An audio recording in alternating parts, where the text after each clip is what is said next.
Live Tuesday, July 18th from the BMW of Atlantic City Studios. This is Fantasy Dominance. Now, come dominate fantasy sports with us. And bringing you all the tools to dominate is Soap Stash, the new soap standard. Like them on Facebook, Soap Stash LLC. Find them online, soapstash.com. And for ordering information, call 844-890-3197. They're the best soap in the business. We are the best fantasy minds in the business. Happy Rolaids Relief Man for the Nats, everybody. Thank you ever so much for joining us. We have Trade Happy Mikey Kleinkoff. No. Asking a plethora of deals in the chat room yesterday to review. I was getting everybody, man. A king's ransom for those pitchers. Hey, I'll take it, but we'll see. We got Mr. Clutch, Brian Daly. What's up? We got Rampage, Doug Pitchford. Rampage! Little help. And I'm your DFS guru, Rob Povey. Madson Sudi is bringing all the fantasy dominance from the producer's chair. What's up, gentlemen? How are you on this now fine day? It was dreary. Now it's fine out. I'm good. What about everybody else? Yeah, the weather's been rampaging. You know who else is good? Washington Nationals are good, man. You know, they finally addressed that closer situation, that bullpen situation, but did they really? I mean, the guy that everybody talked about was David Robertson. They don't get David Robertson. Instead, they get the combination closer of Sean Doolittle and Ryan Madson for Blake Treinen, Sheldon Neuse, and Jesus Luzardo. So what I want to ask you guys is which one of these guys is going to close? Who do you see closing? Neither. Yeah, I mean, to me personally, I would probably go Madson. I think he's got a little bit more experience and knows how to actually do it more. But yeah, I mean, I agree. I mean, Ryan Madson in the NL East has been a closer for the Phillies for a few years, and he's got the experience over anybody else. I thought he was doing a pretty good job in Oakland as we used to close in Oakland too. Yeah, he would get some saves. He was more the setup guy though. Santiago Castillo is the primary closer there. He's honestly, I don't think he's the closer anymore. He's more set up. He seems more comfortable. At least his ERA is a lot lower. Madson. It's almost a full run and a half lower. Yeah, in the 8th inning than it is in the 9th. So I think he prefers setting up at this point in his career. Sean Doolittle's more or less a specialist at this point in his career as well, just killing left-handers. I think they're hitting like 117 or 121 off of him or something this season. He's just mangling lefties, but he's not able to get out right-handers at the clip he was used to. That's true. Is a lack of success against right-handers, but the numbers he's been putting up in high-level leverage situations, like I'm about to look it up here in a second, but I know he's got over 10-plus Ks per 9. I mean, that's phenomenal numbers. That's the numbers you want to see from a closer. Absolutely, but again, I mean, with his struggles against right-handed batters, I can't see Doolittle at least as a true closing option. I think they brought him in as the lefty specialist, maybe a 7th-inning guy if need be. But this team needs to make another move. I mean, their bullpen's putrid. Come on, man. Oh, so you don't think they're done yet? Oh, they're definitely not done yet. I wouldn't be surprised if they went out and got a David Robertson, but I would lean towards more like a Brandon Kinsler if Minnesota falls out, like a guy a little bit of a lesser guy. To complement this high strikeout guy, pardon me, Doolittle's got 13 strikeouts per 9 against only 0.84 walks per 9. Got a great ratio there. Where he gets hurt, he's got a 1.27 homers per 9. He gives up the long ball, and a lot of that's to righties, as you mentioned. So, it'll be interesting to see how that shapes out. But I mean, it's good jumping back to Madson real quick. Madson so far in the month of July, at least as of July 4th, has yet to let up a run. So, I mean, maybe you stick with him for maybe a few games until you can find that true closer, but because I think Madson has the experience. Like I said, he's been in the NL East as a closer before with the Phillies. So yeah, that's a great point. Maybe that's a way to go. Yeah, and you know what? That didn't even dawn on me. Happy return to the NL East. Still enjoy pitching against the Phillies, who pretty much gave up on him. Yeah, no. Well, I mean, I wouldn't necessarily say they gave up on him, but when he left Philadelphia as a free agent, I think he was just asking for more money than I thought he was worth, at least. Right. Well, how do you give the money he got to a guy coming off of Tommy John? Because that's basically what it was. Yeah. Yeah, truth. Yeah. I mean, he wound up getting, what, $44 million to sign somewhere else or something like that, over a few year span, something like that? Sounds about right. Yeah. We got Papelbon instead. Yeah, great. That worked out well. So you get choke out Bryce Harper, actually. Well, we'll get back to these guys. Maybe they show up in our rankings. Maybe they don't. It sounds like they're not going to show up in your rankings there, Douglas. But, we got a big show in store for you all. If you want in on the dominance, like us on Facebook, follow us on Twitter and Instagram, and subscribe to our YouTube channel. You search a2dradio.com. Now, if you got fantasy questions, tweet at us with the hashtag AskFDN. I'm at Robbie BLTZ. Doug, you are at StatMagnet85. Michael, you're at Mike_Kleinkoff. And Brian, you're at Brian_A2D Radio. No matter what handle you use, hashtag AskFDN. We'll get to your questions live on the show, or if it's after the fact, we'll get you all set up to dominate. Now, speaking of the show, got a great one in store for you all. We're going to go through the fantasy baseball waiver wire to give you batter and pitcher ads for league play. We'll also be dropping our DFS value plays for DraftKings and FanDuel, along with our stack, fade, and lock of the night. But first, we all know which fantasy baseball players are in the top tier. But who ranks after the elite? That's the important question that fantasy baseball owners need to know. We have our MLB player rankings for July for you at your disposal. Starting pitching is a fine it's a fine place to start as any. So we asked you on Facebook and Twitter which MLB starting pitcher will have the better month of July out of these pitchers.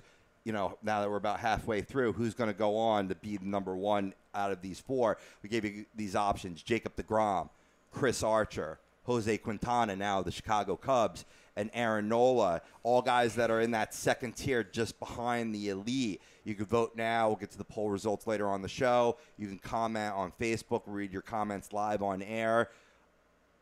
Let me start with you, gentlemen. I want to know where you feel about this poll. Who are you voting for? Who do you think in the end is going to result in the best month of July? Because so far, you got Quintana and surprisingly Nola with a leg up. They're probably sitting in a points league roughly about 73 to 80 points, whereas you got deGrom and Archer about 68, not too far away. All four of them are having fine Julys. Who continues?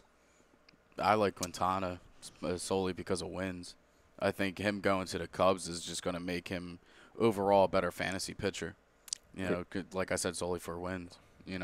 He's a guy that could now let up 4 runs, and the bats of the Cubs are just going to help him get there anyway.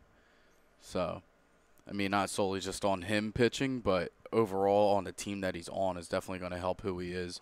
I feel like he's still in Chicago, so he's not far, but he's on the other side. He's on the other side. He's on the better team now. His value is going to go up. Everything about him is just going to be better. You didn't have to pack his bags very far. No, not at all. You had to walk across the street.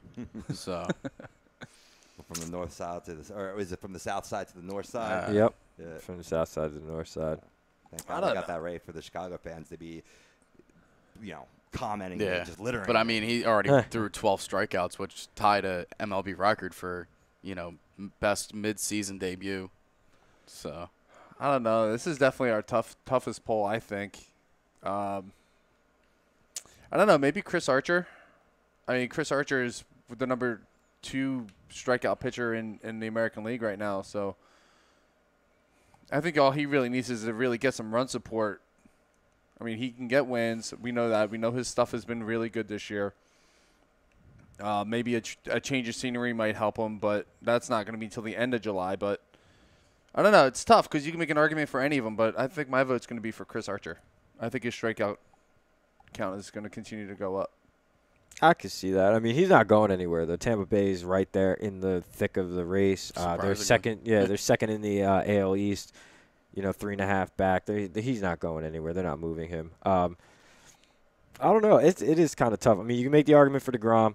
deGrom's having an unbelievable season. I believe he's like 4th in the National League in strikeouts, or 3rd. Obviously Quintana's had 22 strikeouts in over his last 2 starts or 3 starts, just sick numbers. There's a lot 2 starts. There's a lot to be said, for a lot of these guys. Obviously, I'm probably gonna stick with Quintana just for everything Mike said. Yeah, wins. Wins. You have to.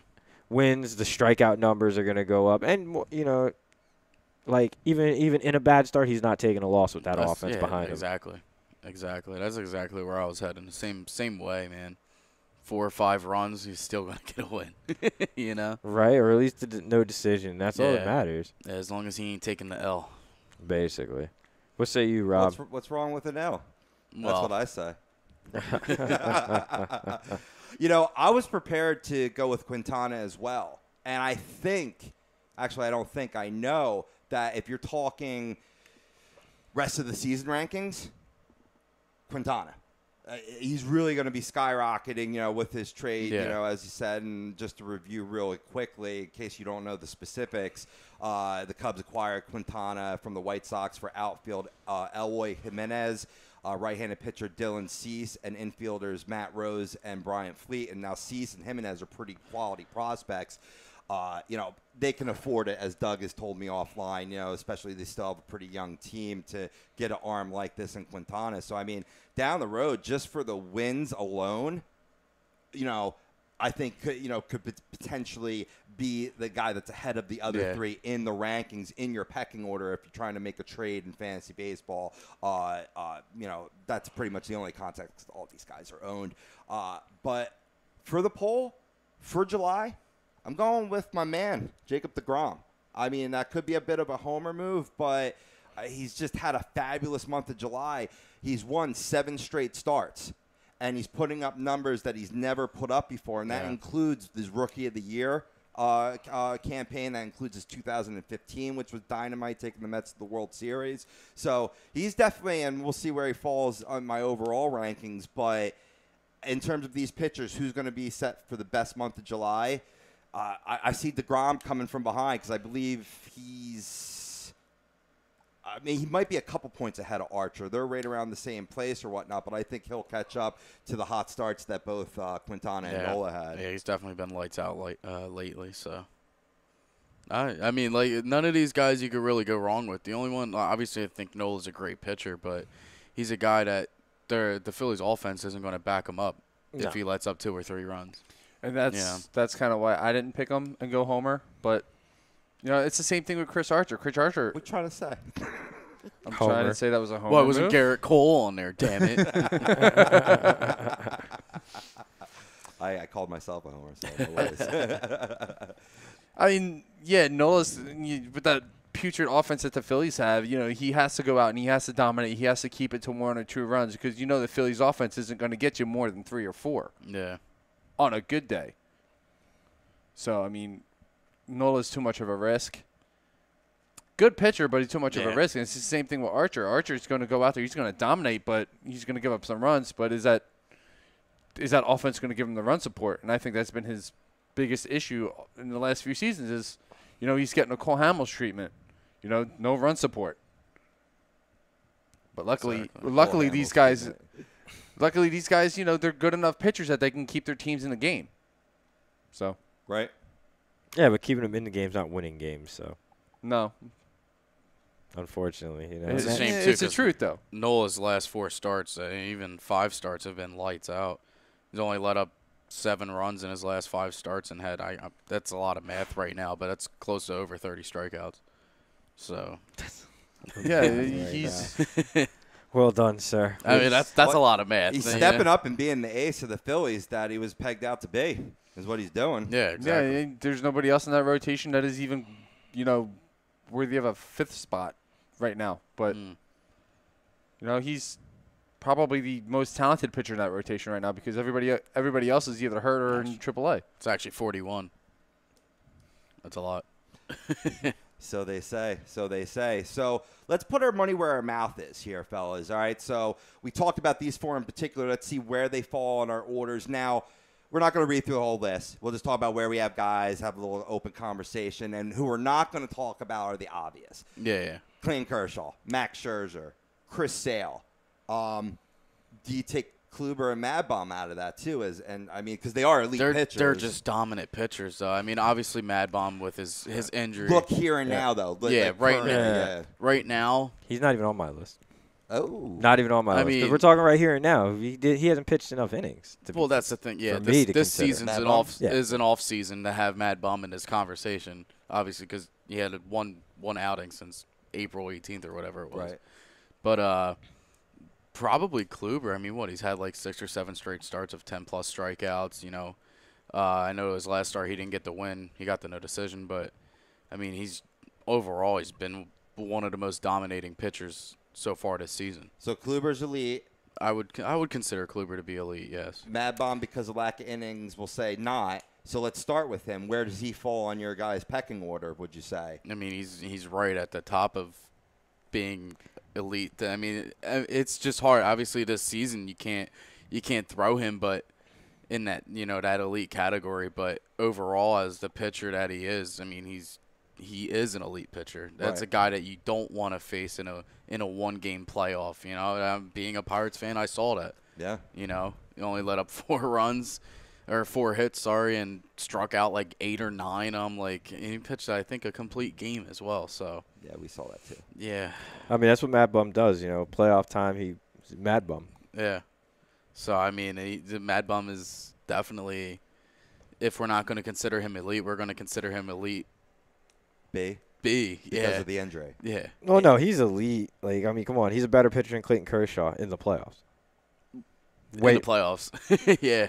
Way better. Kershaw just can't get it done. Way better. But you can't just blame Kershaw. No, I can blame Kershaw. Blame the whole team. Well, to give you an example, I have him at 18 based on the exact reason I'm right with you, simpatico on that, right? But if we're looking rest of the season, he's got to be top 10. He's probably ahead of, I'd say, like in between Strasburg and Carrasco for me. You know what I mean? Just acknowledging the whole, this season, this current season. Yeah. Now, if we're talking about the elite pitchers just in an open-ended, non-stat base or whatnot, it's him, Max, and Kershaw. Those are the 3 big arms. I mean, Sale, yeah. Then you got to throw Sale. Sale, in yeah, there. definitely. And I throw Kluber in there too. I mean, You're talking about as a top 5 for Yeah. elites. I would exactly what we're saying right now. I would say that they would be a top 5. I would almost argue that Kluber is probably a little bit better than Sale, only because he's a little bit more on the consistent side. Truth. I mean, 2-time Cy Young Award winner. Truth. Sale does struggle with his command at times. You know? Yeah, he does get a little Or wild, he gets so but- many strikeouts that he'll be up at like 120, 130 pitches, and it's the 6th, 7th inning, and he got to come out early a little bit. Yeah. Not the norm for him, but it does happen on occasion. I was watching the game where Kluber just last pitched against the A's, I believe it was, and he had like 8 strikeouts and only 67 pitches. Through like 6 innings, and it's like, wow. I'm like, wow, Yeah, man, this guy's still got a lot of game to go. Yeah, I mean, you talk about being in the strike zone. Yeah. You're Yeah, throwing the guy 8 was strikeouts lights on out. 67 pitches. You're not throwing very many balls. Yeah, he's just efficient, man. He's the clue bot. Yeah. But that being said, though, I mean, where do you guys put Keuchel on this list? Since we're talking like guys that are a little banged up, everything else, you know. He's another guy that's definitely – he's a second-tier guy. I mean, he is a very good pitcher, and he's a guy that you don't want to go up against. Obviously, last season's was – you did want to go up against him. But this year, I mean, he's still, 9-0, despite his second time being on the DL this year. But I think he's 11. is it 11-0 or is it 9? It's one of the – It is 9-0. 9-0, right? Yep. But, I mean – He's dominant when he's on the mound. It's just he's another guy that's been hurt with the injury bug, so it's just Can't stay healthy, but the stuff puts him up there. Exactly. I mean, he's got like one of the lowest whips this season as well. So, I mean, it's just him on the right page is where you want him, It's tough because we're talking here and now. Here and Mid-July. now, yeah. July 18th, right? You look at his stats, pre-going on the DL at the end of June, right? And these numbers are better than a Cy Young Award year.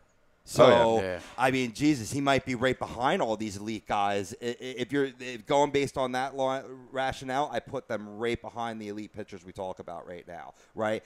Because of that injury, and I've said it on the show before, that I don't believe that the neck and the shoulder are 2 separate issues. I don't think he would have been out this long. He was supposed to be out for like a minimum 10 days, and we're talking it's now the middle of July. It's been like 3 weeks. Right? Astros aren't bending any rules. They're disclosing what the doctors say or whatever, but even the doctors aren't God and be able to know the ins and outs of this injury.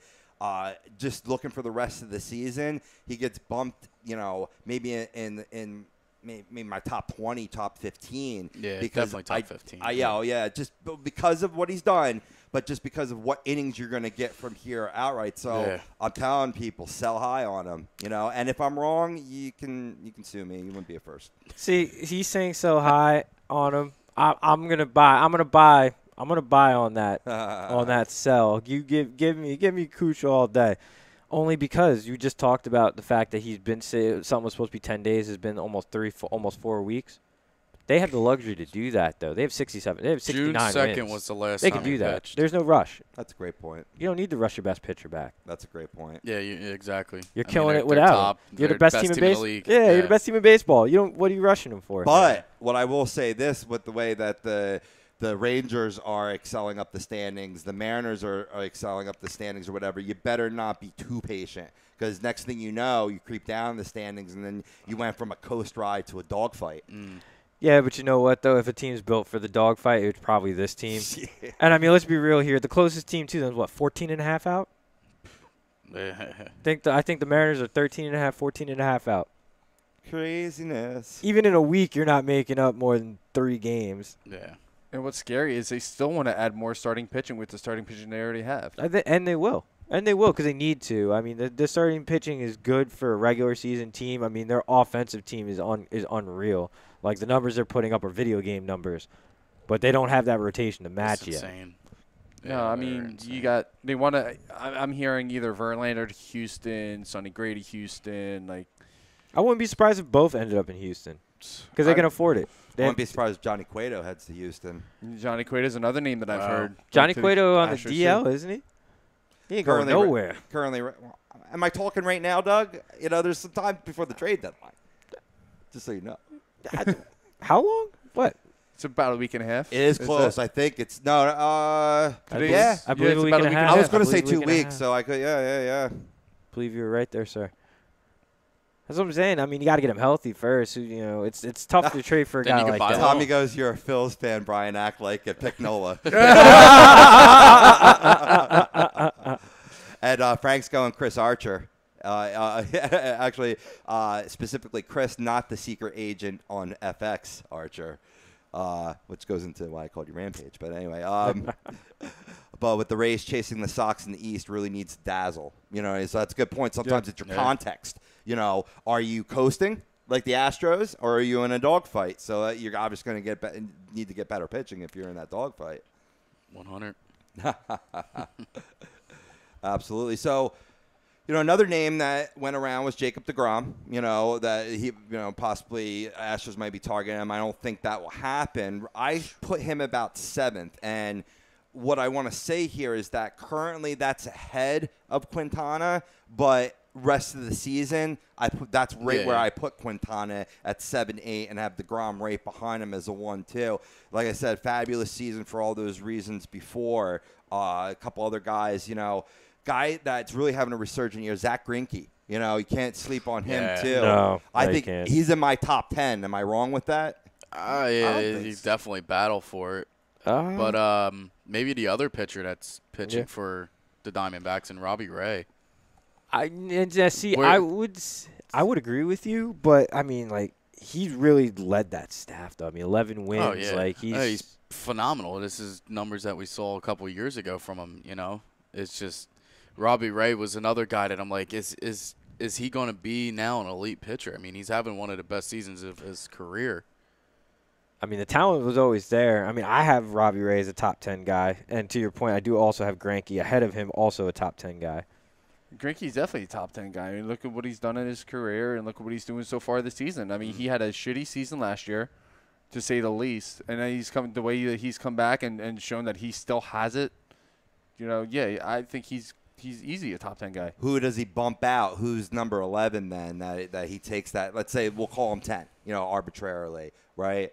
Maybe you can give it some specific list information here towards the end of the segment, but does he go ahead of any of the guys in the poll, or does that come after? Where does it lie for you guys? He's ahead of Archer he's ahead of Archer for me. I have Archer at 11. Yeah. Yeah, I'm outside the top 10 because I mean there's just too many guys. I think I'm with you there. On account of the whip, and he's got a 3.3 something ERA, I believe. Just quoting off the top of my head. Yeah, his ERA is above 3. I mean that doesn't help the case with some of the other guys ahead of him. I mean I have Kuchel in my top 5 because I mean his season demands it. Yeah. Yeah, what do you have, a .67 whip right now? Yeah, and he has like a 1.0. I think it's like a 1.08 ERA. Yeah. It's absolutely insane. Yeah, like he demands being a top 5 pitcher. Yeah. I'm with you. I mean, we're both owners of him, so we're on his side a little more. Oh, he's the owner of him. I'm a former owner. Oh, I thought you still had him. 3.91. Nah. And a Oh. 1.2. Actually, the 1.27 whip was more impressive. I would have put money it was 1.4. Yeah, I mean, even still, like Chris Archer, he goes out there and he strikes guys out. So that's but the what 4 he ERA. does. He gets a little wild sometimes. Yeah, but he does. But the Yeah. 4 ERA hurts. I mean, it's too many long balls. He lets Yeah. up too many home runs and too many I spots. mean, if we were going age, I'm taking Archer. But, I mean, Greinke overall right now this season, I think he's on a better team as well. So I think that gives him the edge on wins. Right. So Sure. both Okay. him and Ray, I might put them on top of Archer. But Archer's definitely right below them. Yeah, but you also look at the rotations of the two teams too. I mean, Chris Archer's like the They're standout stud. like Yeah. alone. That's it. I mean, you have some good pitchers behind him, but it's not like you're looking at the rotation of the Diamondbacks. Where you have Greinke, you have Robbie Ray. You know, there's not as much pressure on him. Yeah. Yeah, but you just kind of made the point too though with that. You know what I mean? That's it. That's all Arizona has is Robbie Ray and Greinke. Like, I don't trust Taijuan Walker. He's been way too up and down this season. Patrick Corbin's not what he was when he won 20 games. I don't even remember who their number 5 starter is. But Zach Godley. Thank you, Zach Godley. He's actually had a pretty quality season. Right. But I don't trust him in a big spot because he's still shown the propensity to get lit up by good offensive teams. But who does Archer have behind him? Alex Cobb is the only name that I can think of. I mean, Blake Snell, a world of talent. I'll be talking about him in our DFS play recommendations later on in the show, but he's underachieved for where his prospect level dictated. Agreed. Oh yeah, Agreed. especially fantasy value. His fantasy value is. I mean, his help is all in AAA or Jacob Faria if he keeps Yeah. rolling. But Jacob Faria. Oh, too. yeah. He's pretty good. but all his 4-1. helps in double and AAA. Let me ask you, we touched upon Keuchel in Houston. Well, one of his rotation mates, Lance McCullers. Does he crack your top 16 or is he out of it? He cracked my top 16. He actually cracked my top 10 with the way that he's been pitching this year. Yeah? Interesting. He's in my 16. I got him at 14 actually, but yeah, he's right. He has to be right there. He's been one of the best pitchers in the game. Yeah. Probably with you guys there, too. I don't Yeah. have him specifically ranked. Right. I'd say I'm right at that 16 level because he's been out in injuries, had the back problems a little bit. Yeah. Health concerns always concerned. If you're not healthy and pitching, you're no use to my fantasy Yeah, team. but I mean, I Kinda. have other guys on the list that I'd probably put ahead of him right now, though, Such as? such as Carlos Carrasco. Yeah. I Agreed. mean, right now I think he's having one of his best career years. So Yeah. I'm right now he's. I have him at he's 9, actually. I have him 10 and one- 4, 124 strikeouts, Yeah. 365 ERA, 109 WHIP. I got him at 12. That's pretty good for me. Yeah, I mean, I would throw him ahead of him, and another guy too is Alex Wood. I mean, right Yes, now Alex yes. Wood's 11-0, 101 strikeouts, a 1.56 ERA, and a .88 WHIP. I mean, right now it doesn't get any better than that. Yeah, That's perfection. No, that's my 8, 9, and 10 you just said right there. I mean, can I Right give there, you right can I there. give you 11? Is your 11 Jimmy Nelson? No, my 11's actually Aaron Nola. Oh, okay. My I fif- was just hoping My to go. 15 is Jimmy Nelson. Jimmy, I mean, I'm Jimmy on Nelson. you with you. These are I'm all there my with guys you. that I have written down now, but Jimmy Nelson's having With a you there. great year too. Yes, so. he has. And taking nothing away from the 11-0 Alex Wood having a Cy Young candidate. I preached his praises last week. But in terms of this month, on towards the end of the season, I actually got Alex Wood at 22. I think he kind of jumps the shark a little bit. Not saying he'll have a terrible second half, but it's not going to be the first half. Well, no, he's going to eventually lose a game, but I don't and that's think pretty so. rough. I think Yeah. he'll lose a game, but I don't think the production falls I off. mean, even I don't- Kershaw's 14-2 right now. Yeah, I don't think it tapers off though. I think because he's got a world of talent. We've seen we've seen high level of production from him before in Atlanta pre-injury. I think he learned something from Kershaw, fellow left-hander with very similar nastiness. I think he's taken the next step personally. I actually have him in my top. I actually have him at 6. I have my top 10 because he's a beast. Well, you smoke crack. So that makes sense. No. I just think that 11-0 and a .88 whip. I don't think you have a .88 whip if you haven't gotten better somewhere. It is regression. I just say. I mean, I could be wrong. Maybe Jake Arrieta didn't have regression. When he overachieved that first year in Chicago, coming from the Orioles where he was dog shit. Yeah. So Yeah. I mean, this could be a possibility. Some guys take longer in their careers to figure it out. You know, Yeah. so I'm not saying you're wrong. Speaking of the dog shit, do you guys even have him in your top 20? Because he's been horrible this year. Who? Arrieta. Oh, no. I already knew exactly who you're talking about too. You Oh, said it that in my guy I eye. just said. Yeah.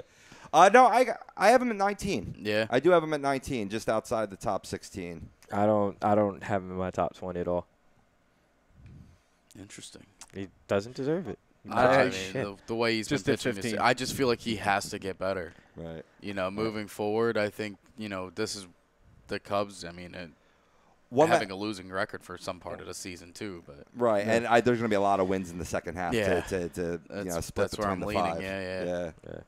Well, I mean, Chicago's got to get their offense going a little bit more too. I mean, they're still a young team, yeah, but this hangover, it's been going on a little too long. This Cubs team is too good. They didn't make any significant changes to this lineup or their rotation either. Well, that's why they went and got Quintana. You need that. Yeah. Always need a as spark. well, that's why you're supposed to do it in the offseason. You're always supposed to shake up the team just a little bit to keep it hungry. Right. That's what all great dynasties do. They bring in that one or two guys that, keep the team rolling, so to speak, because they keep guys hungry. Because they're hungry, Yeah, I mean, like, Feed me, Seymour. basically. I mean, that's a good way to say it. They didn't do anything. I mean, Chapman went back to the Yankees and they got Kenji Uehara. That was pretty much about what they did in their offseason. Wade Davis, best offseason move they made. Wade Davis, easy. Kept that team afloat. Oh, yeah, I forgot they got him. I thought he was still in Kansas City. No, it's Kelvin Herrera is closing there now. Yeah. Man, speaking of guys like moving places and whatnot, like, where do you guys have the up and down this? At least last year. Where do you have Luis Cervino? Do you guys have him in your 16? I do. You do? Nope. Yeah, I mean, we really figured it out. I have him at 12. He's having a great year too, but yeah, Him and Yeah. Barrios. Yeah, struggled. Barrios. Yeah, Marios had a good year. great man.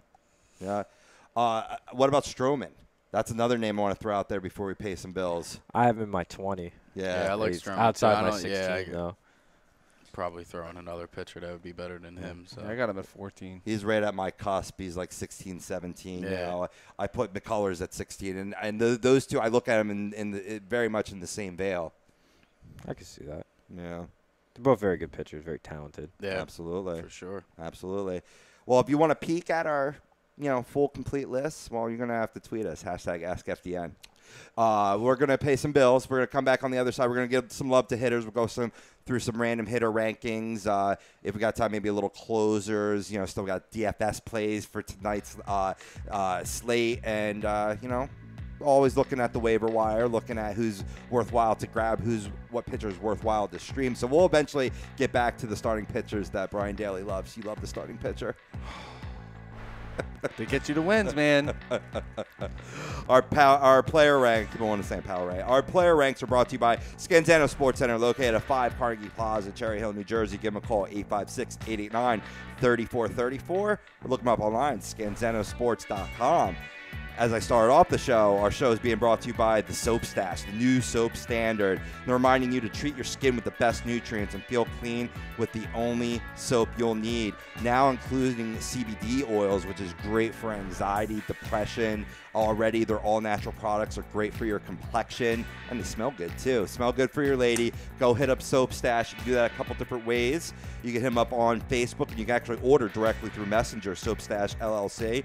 Go to their website and order there, too, and peruse their whole line of products, soapstash.com, or for ordering information, call 844-890-3197. This is Fantasy Dominance Now, only on A2DRadio.com.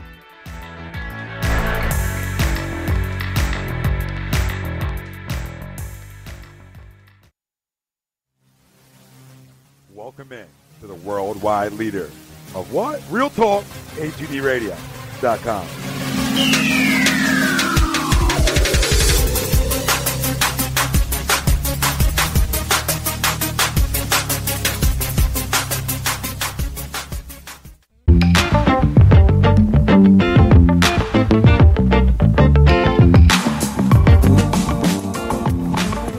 A2DRadio.com is sponsored by The Sports Outlet for all your sporting needs. Located 703 Black Horse Pike in Glendora, New Jersey. Give them a call at 856-939-2030 or email them at sportsoutletnj@comcast.net or visit them on the web at www.sportsoutletinc.com for all your sporting needs. The Sports Outlet.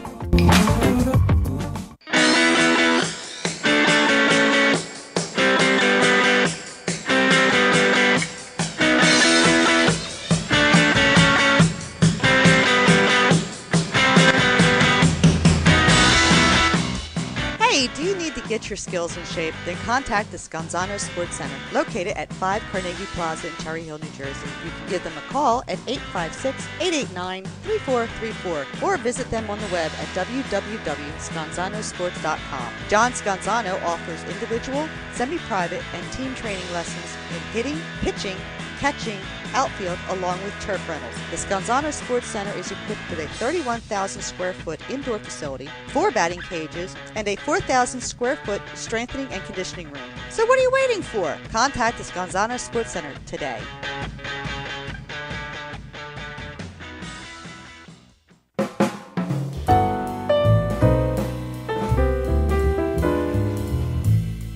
Fellas, you ever come in from that baseball or football game and your woman won't come near you because you stink beyond belief?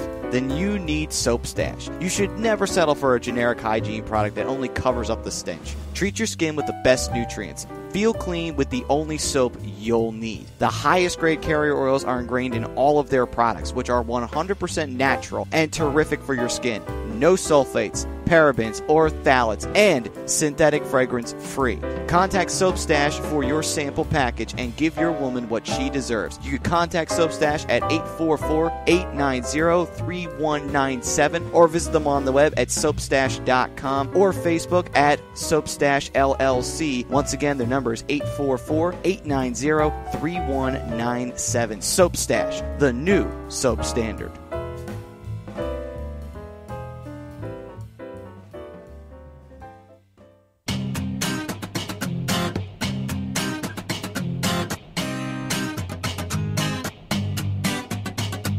A2DRadio.com is proudly sponsored by Gibson Mayer LLC Certified Public Accountants. Gibson Mayer, located in Yardley, PA, is a leading accounting and business consulting firm with a proven track record of handling critical issues with expertise across many different industries, including construction, distribution, hospitality, manufacturing, real estate, service trades, merchandising, professional services, and professional athletes. Give them a call at 215-369-3300. That's 215-369-3300. Your initial consultation is always free, and if you tell them that Tom and Mike from AM and the PM sent you, you'll receive 15% off all income tax services completed by February 15th. That's Gibson Mayer LLC Certified Public Accountants, 215-369-3300, or visit them on the web at www.gibsonmayer.com. That's gibsonmayer.com.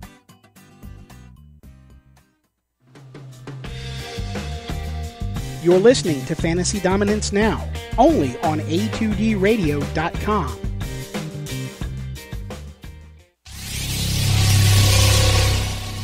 You're listening to the worldwide leader of Real Talk, A2DRadio.com.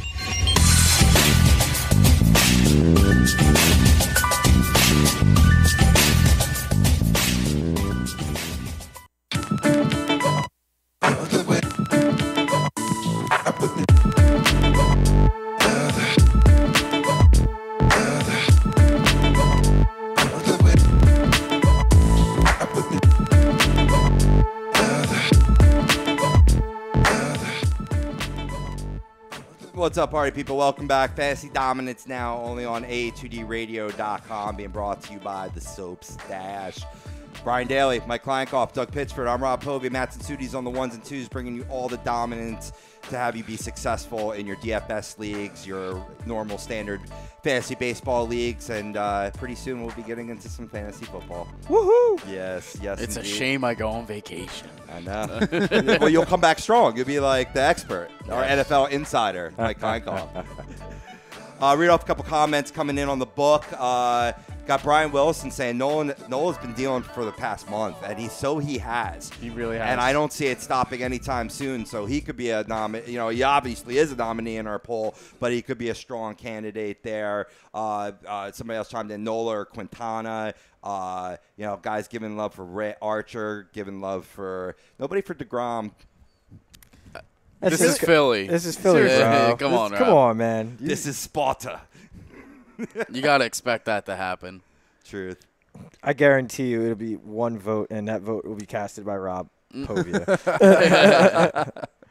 I look at the numbers, man. DeGrom is just, think about it. As dominant as he's been, as dominant as Kershaw's been, has Kershaw won 7 straight starts?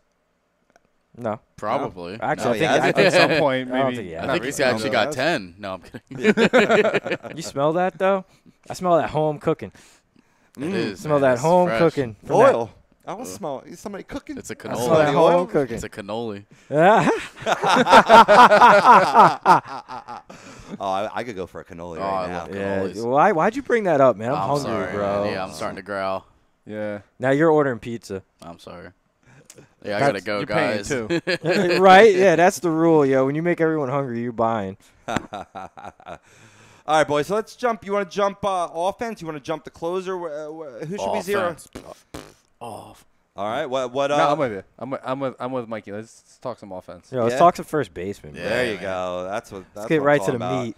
Well, we're gonna take out Paul Goldschmidt. We're gonna take out Joey Votto. We're gonna take out Daniel Murphy. Is that pretty safe to say? Those are our elite first basemen. Yeah. Yeah. Yeah. Anthony Rizzo. I would probably say yes, too, for him. Yeah, you can slot him in there. Okay. So after these 4, right? I'll go and I'll read down my list very quickly. I got Will Myers, who's having a phenomenal season for the Padres. Edwin Encarnacion, I got at 7. Jose Abreu, I got at 8. Buster Posey, who has eligibility there, I have at 9.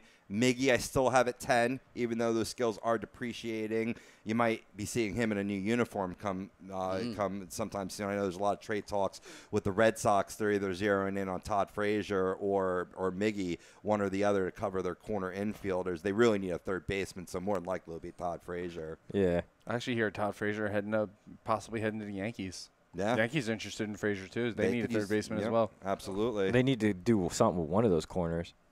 They suck. Yeah. I mean, I'm hearing Alonso to the Yankees for first base too. Yonder? Yonder. Yonder. Nah, I'd Yeah. rather it be Duda. I'd rather it be Duda. Just saying. Peace out with your streaky ass self. See ya. We'll give you Tommy Joseph. Anyway. That sounds like a trade that Doug would send me. Yeah, it does, doesn't it? Tommy Joseph. Well, him and a lot of young Phillies might be moving address to Miami because there was some talks coming out. I for hope. the Phillies might trade half their farm system for Yelich and Giancarlo Stanton. You mean I their would give entire farm system for Yelich and Stanton? Yeah. I'd give it up. You'd have Hell to. yeah, I'd give it up. You'd have to. You'd have to give up like 12 players to get those two. You'd have to. The whole rotation and 2 pitchers. Well, I mean, you think about it. I wouldn't touch that rotation. Nope. Yeah. Nope. I mean, if you think about it, look at the two proven MLB players that are, Yelich is just starting into his prime at 25. Stanton is just he's a monster among men like Aaron Judge is. You got your 2 corner outfield set for years to come. You just got to worry about finding that center fielder. And I've heard a couple names thrown out. I like Nick Williams. Some people are throwing around the new draft pick kid. What's his name? Something. Mickey Moniak. Not even Mickey Moniak. Even Mickey Moniak. That's why I would be. I mean, that's long term, but that's my center fielder. Hazley. I forget his first name. Hazley, their first round pick from this year. Right. So maybe putting him out in center field. But, I mean, any of the 3 in center field, I would be happy with. But you bring in 2 guys like that, you're going to close down a lot of outfield positions for some of these guys. So you send them over to Miami. Right.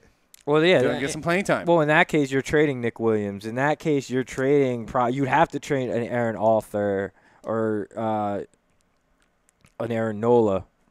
Like, you're going to have to give up a lot of these guys. A Vincent Velasquez. Maybe that Jorge Alfaro. Probably. And I know they don't want to. I mean, Well, I don't maybe not a necessarily think Jorge they'll need Alfaro. Alfaro because they got JT Realmuto. Yeah. And he's still relatively, I believe, True, like 24, true. 25. Yeah. Yeah, he might not be a guy to move. Bottom line is, though, when you're the 6th ranked farm system on MLB Pipeline, you got trade pieces and you got depth. Right. So you got a lot of choices there. Yeah, Definitely. and you can make it any combinations too. Like I love Vincent Velasquez. Maybe you package him in that deal, but Yeah. you're definitely gonna have to throw in an outfielder or two in there. Like maybe throw in Herrera. Buy. I'd say you buy the Odubel Herrera in a heartbeat like that. If I'm Miami, I'm not taking that. But I'm just saying, you're going to have to give me, everything I want to get a package like that. And everything they want is way too much. You're basically re-crippling your franchise. You're restarting the process. You just now have 2 players to go watch. Yeah, I mean, I wouldn't necessarily say restarting the process, but you're making the team relevant like that. It's not making the team relevant, though. It just makes the team something to actually go see. It doesn't make the team any relevant. I mean, yes, I'm going to actually go want to watch a Phillies game because I want to go see how far Stanton's going to hit a ball. But they're still going to lose 12-4. There's no talent on the team. You put Yelich in left and Stanton in right. That's talent right there. Right, but you're right. But to get those guys, you're completely depleting this team again. You have to trade Dola. You have to trade Velasquez. You have to trade Nick Williams. You have to trade what was that other kid that you mentioned? Ray Alfaro? No, the outfielder, Mickey Moniak. Yeah, you have to trade Mickey Moniak. You have to trade Hopkins Rames. You have to trade all of those players and then still add more players to get those 2 players. It all depends on what Miami wants. That's what I'm telling you what Miami wants. They want those 5 guys and then probably 5 more guys. For 2. Big King's ransom. But you're getting Yelich and Stanton. Yeah, right. That's a good build. I mean, together, Yelich alone is a great talent, and Stanton, we know about Stanton, but together they equal Bryce Harper. They equal Mike Trout, maybe even, 2 for the price of 1, even better. And then you'll have them locked up on contracts. You don't have to worry about their contracts. Absolutely. Go to the YouTube comments. We got HDog1669, which I believe is Henry. He goes, Justin Smoke first base. He's having a breakout year. Does he enter your guys' top 16, top 20? Hell yeah, he does. Yeah, he does. Yeah, I got him in my top 10. I have him at 12. Yeah. I actually don't have I don't have certain guys that were multi-position eligible in certain positions because I just kind of slitted them into their primaries. Right. So, Daniel Murphy, I don't have him at first base. Right. So, it opened up a spot. No, I got you. Yeah. No, that's understood. Yeah. I have him down at 23, believe it or not. Smoke? Why? Yeah. He's having such a great year. I don't see it lasting. I'm looking from I here hope forward. it I'm kind of keeps with you going. too, Rob. Yeah. I mean, if you look at his history, he hasn't been the most consistent hitter. Yeah. No. But, I have him at 12 just because of what he's done so far. But he's had the most talent in the world, though. You're talking about a former first-round pick. Ugob's a talent, dude. It's just like one of those guys you just waited for it to click. I think this is just like the year it clicks. I don't think this is the guy he is now, but this is the guy he is this year. And top 10 guy for me. No, I'm with you. I like to ruffle I mean, feathers. maybe not top 10. I'm maybe 11. Yeah. I got him at but 7. he's He's definitely top phenomenal. 15. He's 7. I got him at 7. It's tough. It really is. Well, I like taking the other stand sometimes. Henry also says, why aren't you guys saying anything about Robbie Ray? Well, you joined us late. We talked a lot about Robbie pay Ray. attention. And Go if- rewind the tape. Yeah, absolutely. If you're joining, anybody out there just joining us, you can always move that cursor back to the beginning of the show or stay with us live, interact with the show, and go back to the beginning when we're all done here at about 2 p.m. in the Eastern Standard Time. Truth. So that's pretty much where our first baseman. I mean, I think you got to throw in Justin Bour. What about Travis Shaw? Travis Shaw? Absolutely, I got him right above Justin Bour at 15. Yeah, I have him ranked in third baseman. he's actually in our league. He's 5th for first baseman in points. Yeah. So Yeah, I got Shaw ranked at 11th, and I got Justin Bour at 9. right. I got Bour at 9 as well, and I have, like I said, I have Shaw actually ranked it with third baseman. So and really high. Right. Because he should be. A former third baseman, now full-time first baseman. I haven't heard anybody say Ryan Zimmerman. Having a great year. I think he's my other guy. Wow. I didn't. to. I wrote down. Who Shaw do you have and him Smoke. ahead of? Well, then we had 4 elite. So who is he ahead of Rizzo? No, he's No. behind Rizzo. I don't have Murphy on this list. Oh, you have Murphy. Right. Because Murphy's the second baseman. What were you saying, Mike? No, I was just saying. I have Zimmerman probably right now. This season he's been lights out, and I'd have him like 7. Yeah. I got him at 6. I got him at 4. Because it's just the season. He's having an unbelievable season. You have to. Yes. His first season, he's been healthy. Yeah, and I mean In a long time. and these are most of these What numbers you are would get, yeah. most of these numbers right along with his career numbers in terms of when he's healthy, he crushes baseballs. Rusev crush. Absolutely. All right. Eric Thames, is he anywhere? He's an honorable mention. Yeah. He's 10. not. I threw him in with my outfielders. Yeah. And it kind of like a mix with them as well. Okay. I got him at my top. I got him at 10 because, like, you know, he's the year. He's having a good year. He's having a great year. And in a lot of leagues, he is only outfield. I don't know. He's probably earned first base. He started the year only outfield eligible, so that makes sense. Right. I have him at 18. I have him actually behind For Ian first Desmond. baseman, yeah. Ian Desmond, once he came back from injury, was pretty hot. Yeah, but I didn't. I ended up dropping him, but I needed a pitcher. Makes sense. Yeah. That makes a lot of sense. He just, he does have holes in that swing, a la Cody Bellinger, who I have. Yeah. But I have him at 11. I mean, just the power alone. What about a guy like Mark Reynolds? Because I would have him above Desmond. I have like him a at 12. 12 slot, yeah. I have him at 19, right behind Thames. I actually have Bellinger at 6. I mean, just for the power, just for that power stretch he has. I mean, there's certain guys, guy we were just talking about. I don't have him on this list because he's not. He just doesn't have the at bats. Right. You know, he hasn't played enough for me to put him on this list. Period.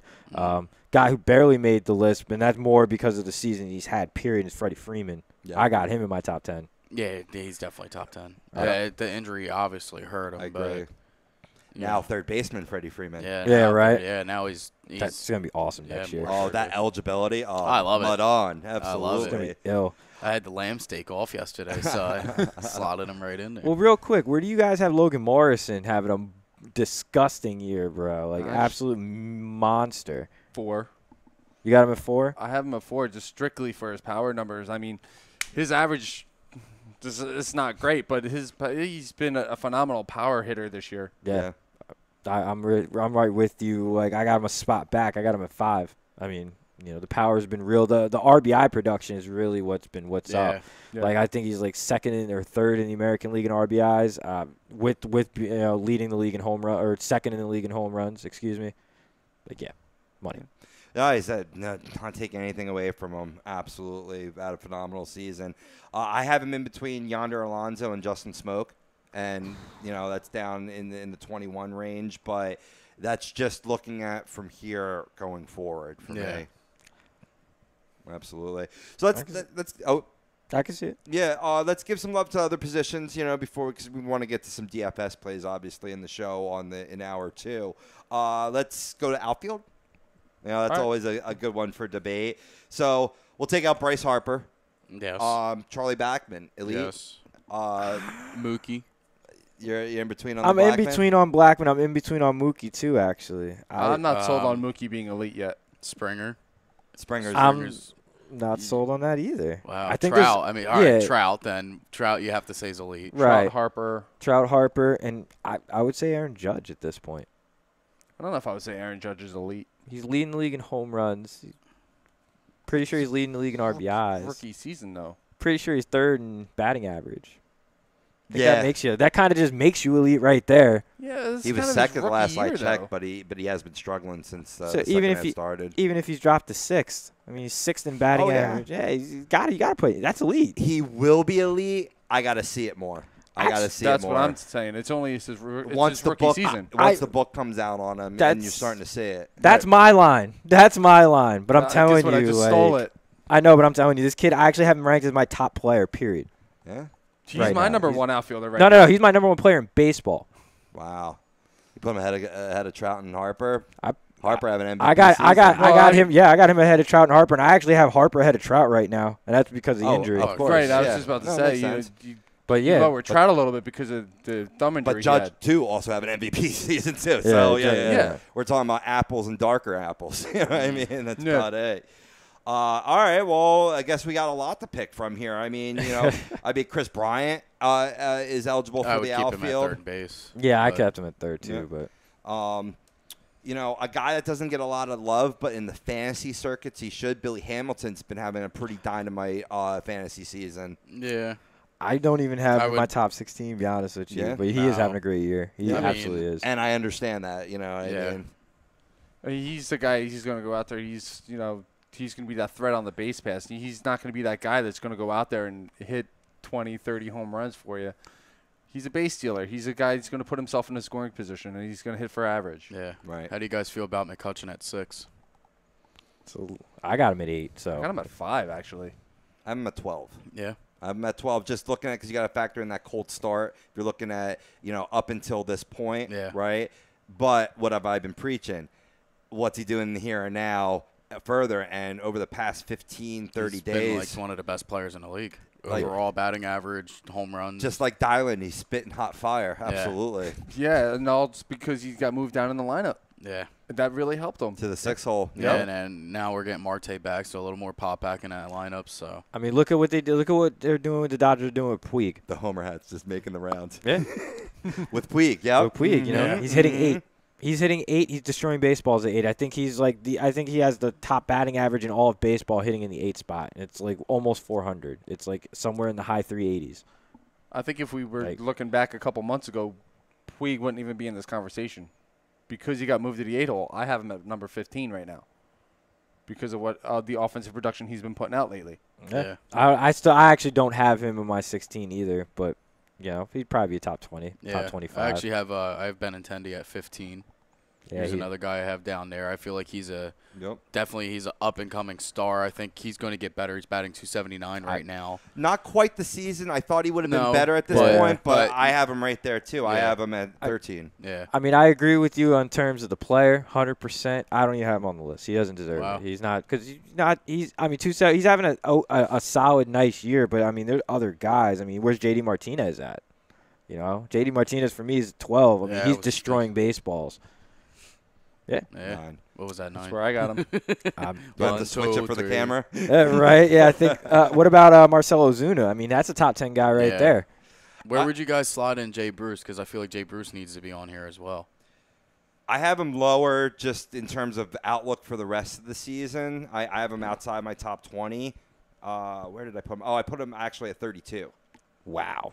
Do you guys see Bruce as a mover this before the trade deadline? Yes. Yeah. And that's why I have him at 15 because he is going to be a mover, and I think he's going. I think he's going to that little fan box over there in the Bronx to play first base. Just saying. Yeah, it could be a possibility. He has played some first this season. So that would automatically make his value go up, and I would slot him at 16. Going back to Ozuna real quick, what I will say is I have Yelich, Ozuna, and Stanton pretty much all grouped together. I throw in Sano, who has outfield eligibility to split up between Ozuna and Stanton. And if you look at it, man, that's just further corroborating, what something Tommy said on a show, that you got to look at this Marlins outfield and say that it's not, is it not the best outfield in baseball? Hands down. Yeah. I mean, that being said, though, Yelich doesn't crack my 16. No. He cracked my 25. He doesn't even crack my 20, though. Why sit down? Because you know what, I like the player, but I don't like some of the tendencies he has. He doesn't come through. He strikes out a little too much for me, but he also he doesn't put the ball in play enough for me. It's not there's not a lot of when he's getting outs, they're usually not contact outs for me. It's not enough of that for me out of him for what he should be, because he's more of a leadoff 2-hitter type with power. Right. He's not a 3, 4, 5 hitter. No. But he's hitting 3 in Miami, isn't he? He is hitting. Yeah, he's hitting in the 3-hole, but he's a 2-hole hitter. I mean, they don't utilize his talents the right way, in my opinion. And I think he can be an even better player than what he already is now. And there's just other guys. I agree with. And there's just other guys that I think are having better years than him. I mean, Brent Gardner is definitely ahead of him. Brent Gardner's on my list. Ender Inciarte is actually in my top 10. Brent Gardner? Yeah, man. Over Yelich. Okay. Yeah, dude, look at the numbers. The numbers say he's having a better year. If I'm going I'm going Yelich. But, Brett Gardner, I have him. I own Brett Gardner. But Brett Gardner's been on the bench to Adam Frazier. He's starting every day. Every day. Is he starting every day? Every day.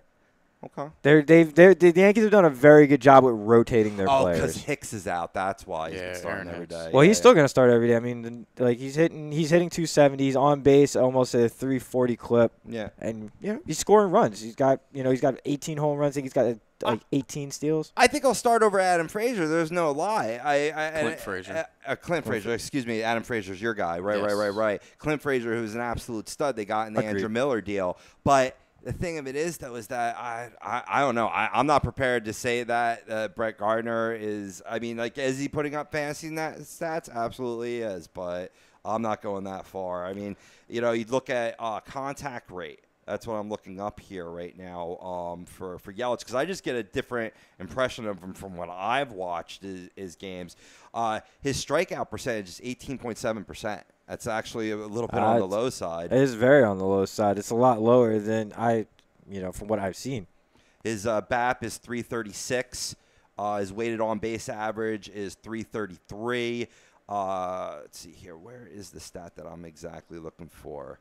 It's not here, and I'm not going to filibuster anymore. But I see in a land where it's very popular for players to be okay with striking out, making outs non-contact wise. Yelich has never struck me like that, but I could be missing something. Well, no, I mean definitely not with that 18 at an 18% strikeout rate. Absolutely not. Oh, Henry agrees with you completely about Yelich, overrated. Thank you, Henry. Somebody recognized. But no, I look at these numbers too from Gardner. I mean, 48 walks, 76 strikeouts. Over 327 at bats. I'm pretty sure that's a strikeout rate somewhere around 21%, 22%, just to do rough math. Right. I mean, that's solid numbers. 59 runs scored, 15 home runs. Like I said, 12 steals. Those are slightly better numbers than Yelich right now. Aberration to me, but I don't think it's aberration because these are consistent with what he's done over the last couple of years with the Yankees. You've seen his power numbers go up every year. You've seen his stolen bases relatively stay within 25, give or take a year. But you've seen the batting average come up the last couple of years. You've seen the run scored go up quite a bit over the last 4 years. So he's just been, I just see a still ascending player. Granted, I believe he's 30 now or 31, so he's starting to peak. But he's just better. I think he's a better player right now. I think you're entitled to your opinion. Don't get it twisted. I'm not trying to rip you. Oh no. As far as the power numbers go versus Yelich, yeah, I think Brett Gardner's better. I mean, yeah, he's going to steal more bags than Yelich, but Yelich, I think he is for average better. Yelich is hitting 284 right now. As of right now, 8 home runs, 44 RBIs, 57 runs scored. We'll go back to his first, of recent, he played back from 09 to 12 or whatnot in terms of, but he was hurt for a little bit. But going back to 2000, let's say 2013, he had a BAP of 342, which is pretty good, but then it's 305, 312, 310. Currently, his BAP this year is 280. You know what I mean? These aren't the quite the elevated numbers that I'm getting the impression of for you. His ISO is 0.190. That's pretty impressive this year. That is pretty impressive this year. The power stroke. But like I said, it's the power speed combination he offers is what makes him more valuable at this point. I mean, yeah, the batting average 251, nothing to write home about. On base is really where he's making his bread and butter. I feel you. Well, that went really quickly. So we went through some first base, we went through some outfielders. We have everybody ranked. You want to know? Hit us up, #AskFDN. We'll ask us about specific players or what our general order is. Well, we got it all covered for you for DFS and for fantasy leagues. Our player rankings were being brought to you by Liberty Event Rentals. For all your party needs, give them a call, 267-314-7368, or look them up online, libertyeventrentals.com. Also, our studios the lights are pretty much staying on because of the BMW of Atlantic City dealership. They challenge its sales team. They must sell 100 vehicles, which means you say, I'm just kidding, folks. They're actually, we get better sponsors than that. But anyway, but they must sell 100 vehicles, which means you save. Right now, lease a certified pre-owned elite 2017 BMW 320i with xDrive, just $299 a month for 36 months. The ultimate driving experience is closer than you think. BMW of Atlantic City, easy to get 2 minutes off of exit 37 on the Garden State Parkway, or check them out online, BMWAtlanticCity.com. On the other side, we're giving you our hot DFS plays for tonight's slate. This is Fantasy Dominance Now, only on A2DRadio.com.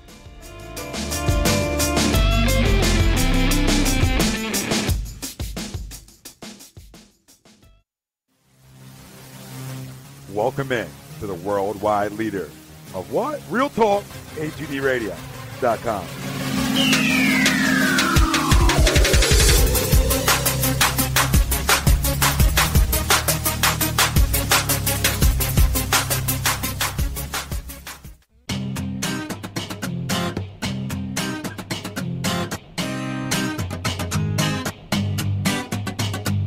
A2DRadio.com is proudly sponsored by Gibson Mayer LLC Certified Public Accountants. Gibson Mayer, located in Yardley, PA, is a leading accounting and business consulting firm with a proven track record of handling critical issues with expertise across many different industries, including construction, distribution, hospitality, manufacturing, real estate, service trades, merchandising, professional services, and professional athletes.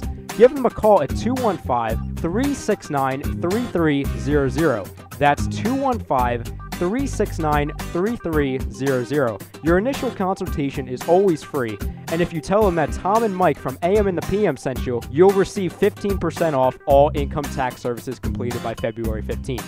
That's Gibson Mayer LLC Certified Public Accountants, 215-369-3300, or visit them on the web at www.gibsonmayer.com. That's gibsonmayer.com.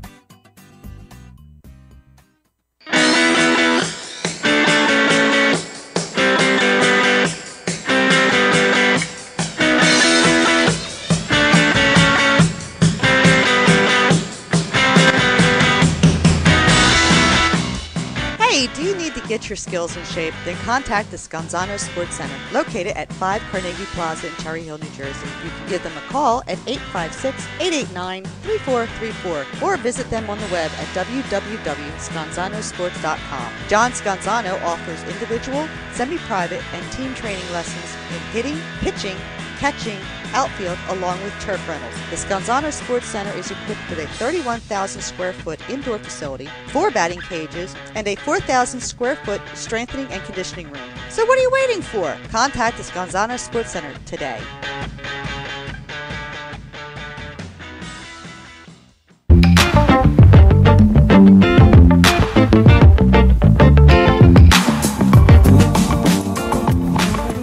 A2DRadio.com is sponsored by the Sports Outlet for all your sporting needs. Located 703 Black Horse Pike in Glendora, New Jersey. Give them a call at 856-939-2030 or email them at sportsoutletnj@comcast.net or visit them on the web at www.sportsoutletinc.com for all your sporting needs. The Sports Outlet.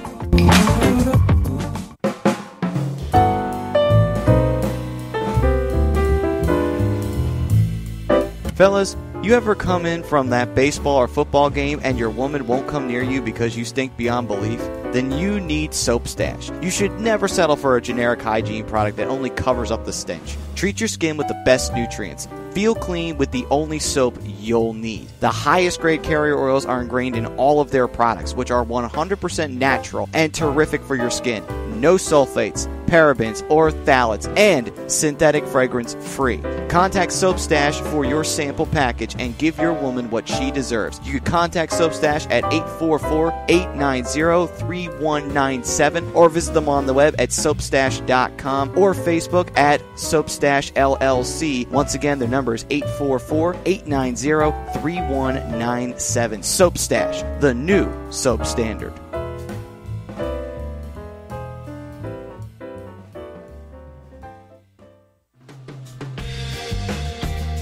You're listening to Fantasy Dominance Now, only on A2DRadio.com.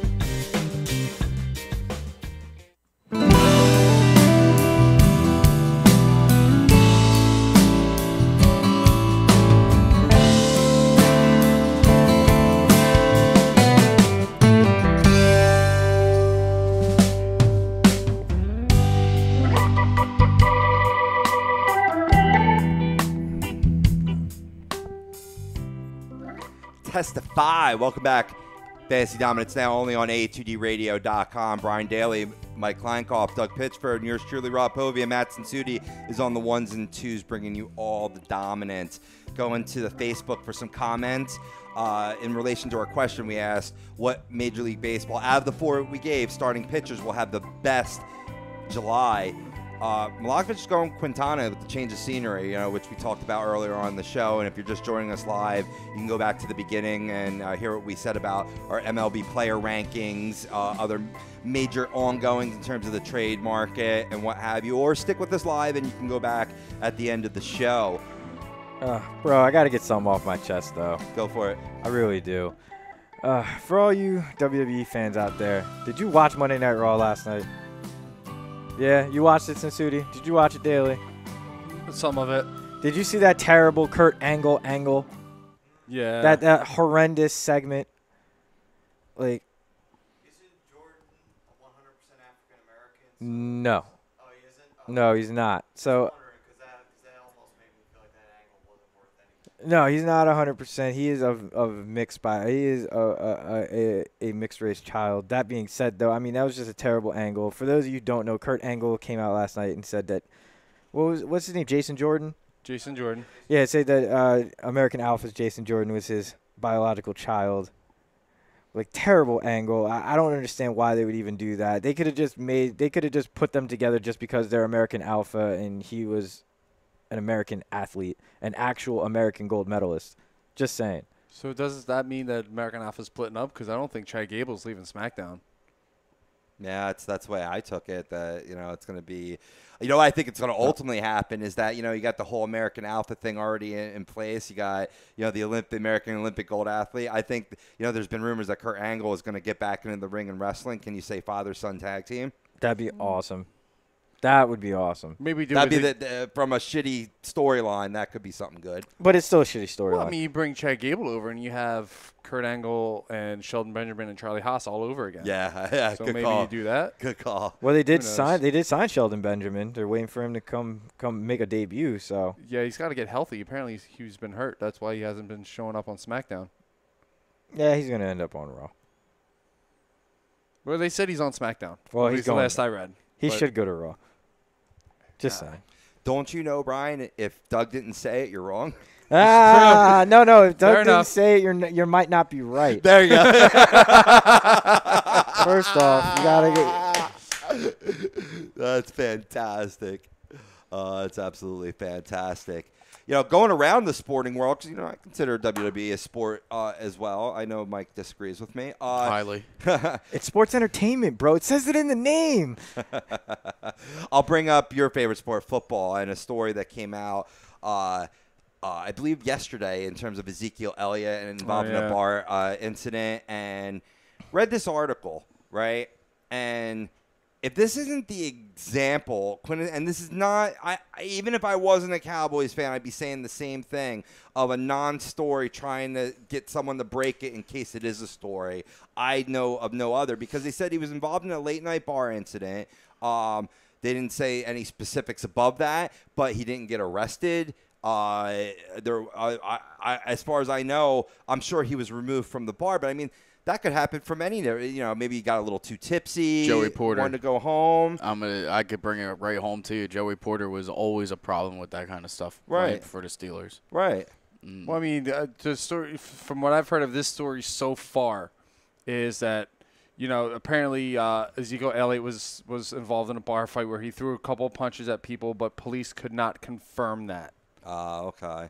I mean, the scrutiny is because he's already under the microscope for domestic violence. And that and the weed, too, with that video that came out before the draft. That's what I was going to say, too. Maybe he got tossed out because he was smoking a weed pen. Yeah. Could have. Probably was. What do you mean could have? He was. And it's true. It's damn true. I mean, do you not remember he was photographed in the dispensary? I mean, are you serious? Yeah, truth. You're even going to question whether it was? Come on, man. First of all, shout out Ezekiel Elliott. Live your life, bro. I ain't mad at you for living your life. But that being said, I mean, you're a goddamn millionaire. Be smart. Don't be a retard. Right. Stay off the weed. No, I'm not even going to say all that. Say what you said before the show, man. Be smarter, man. I mean, you had all kinds of athletes, forever been smoking weed in the NFL and not failing drug tests. I mean, Randy Moss did it for years. Michael Irvin did it for years. There are other guys who habitually smoke marijuana and did it for years. Marshawn Lynch. Come on, man. Ricky, no. No, you can't use him because he got caught. Ricky Williams, because Ricky Williams didn't care. Yeah. But, I mean, be smarter about what you're going to do, bro. You got a 4-month window where you can go blaze as much as you want, and then you got to cool that shit out because you got to go make a fucking paycheck. Go make a goddamn paycheck. Stop being an asshole. Just saying. Well, I mean, it's all the other extracurricular bullshit that he's doing. No, I don't know. That's not even the problem. It's the stupidity. know what I mean? You're this close to the start of the regular season. You have a court issue already. Why are you getting involved in a bar fight? Why are you even near the bar fight? Where the fuck's the NFL security? Right, Where that's what I'm talking about. Where's your private security if you don't want NFL security? That's what I say about being a retard. Like, it's the dumb shit that you're doing because you're not taking the extra steps to ensure that you're, you know what I mean, going to be fine no matter what you're doing. Right, and that's what I'm getting at is the extracurricular bullshit that he's doing, the bar fights, the domestic stuff, the being at a bar ripping a girl's shirt down, like that kind of stuff. Or even being at the bar, you have a couple. You have so much money. Why are you not paying a driver? Why are so many people getting nailed for DUI? Oh, because I drive my own ride. Yeah, get that pride bullshit out of here. You know, is it really worth it? Is it really worth the money that it's going to cost you? Ask Michael Floyd. Besides, you don't drive a Bentley, bro. You get driven in a Bentley. Yeah. Ass clowns. All of you. They only have it because you can afford it. Right, but you don't drive it. You ride in it. Like, should. that's a boss. Yeah, A boss gets driven around. A fucking clown drives himself in a clown car. Like, I mean, I'm sorry. They're making hundreds of millions of dollars, a lot of these guys. And even the ones that aren't are still making, you know, tens of millions of dollars over the course. Enough to still afford that stuff. Well, Mike, let me put the question to you, right? Because, you know, it's pretty prevalent on the Steelers. Should the NFL loosen their policies on marijuana usage? Well, considering I'm going to school to be a cop, I mean, I'm against it, but right. No, certainly. I mean, it's still a drug. I mean, like we were talking about before the show. I mean, they hand out Percocets like it's nothing. Right. And to me, I in all the right reasons, and I think they should lessen it though, because it's not so much. I mean, it's addictive, but it's not as addictive as painkillers and Xanax and all that other stuff. Yeah. So weed's not addictive. It's the Pringles afterwards that are addictive. You know, I would feel better that, you know, it's so tough. Yeah. It's to me it's still a drug. It's still, you could still be arrested for it, you know, and in some places. In most places.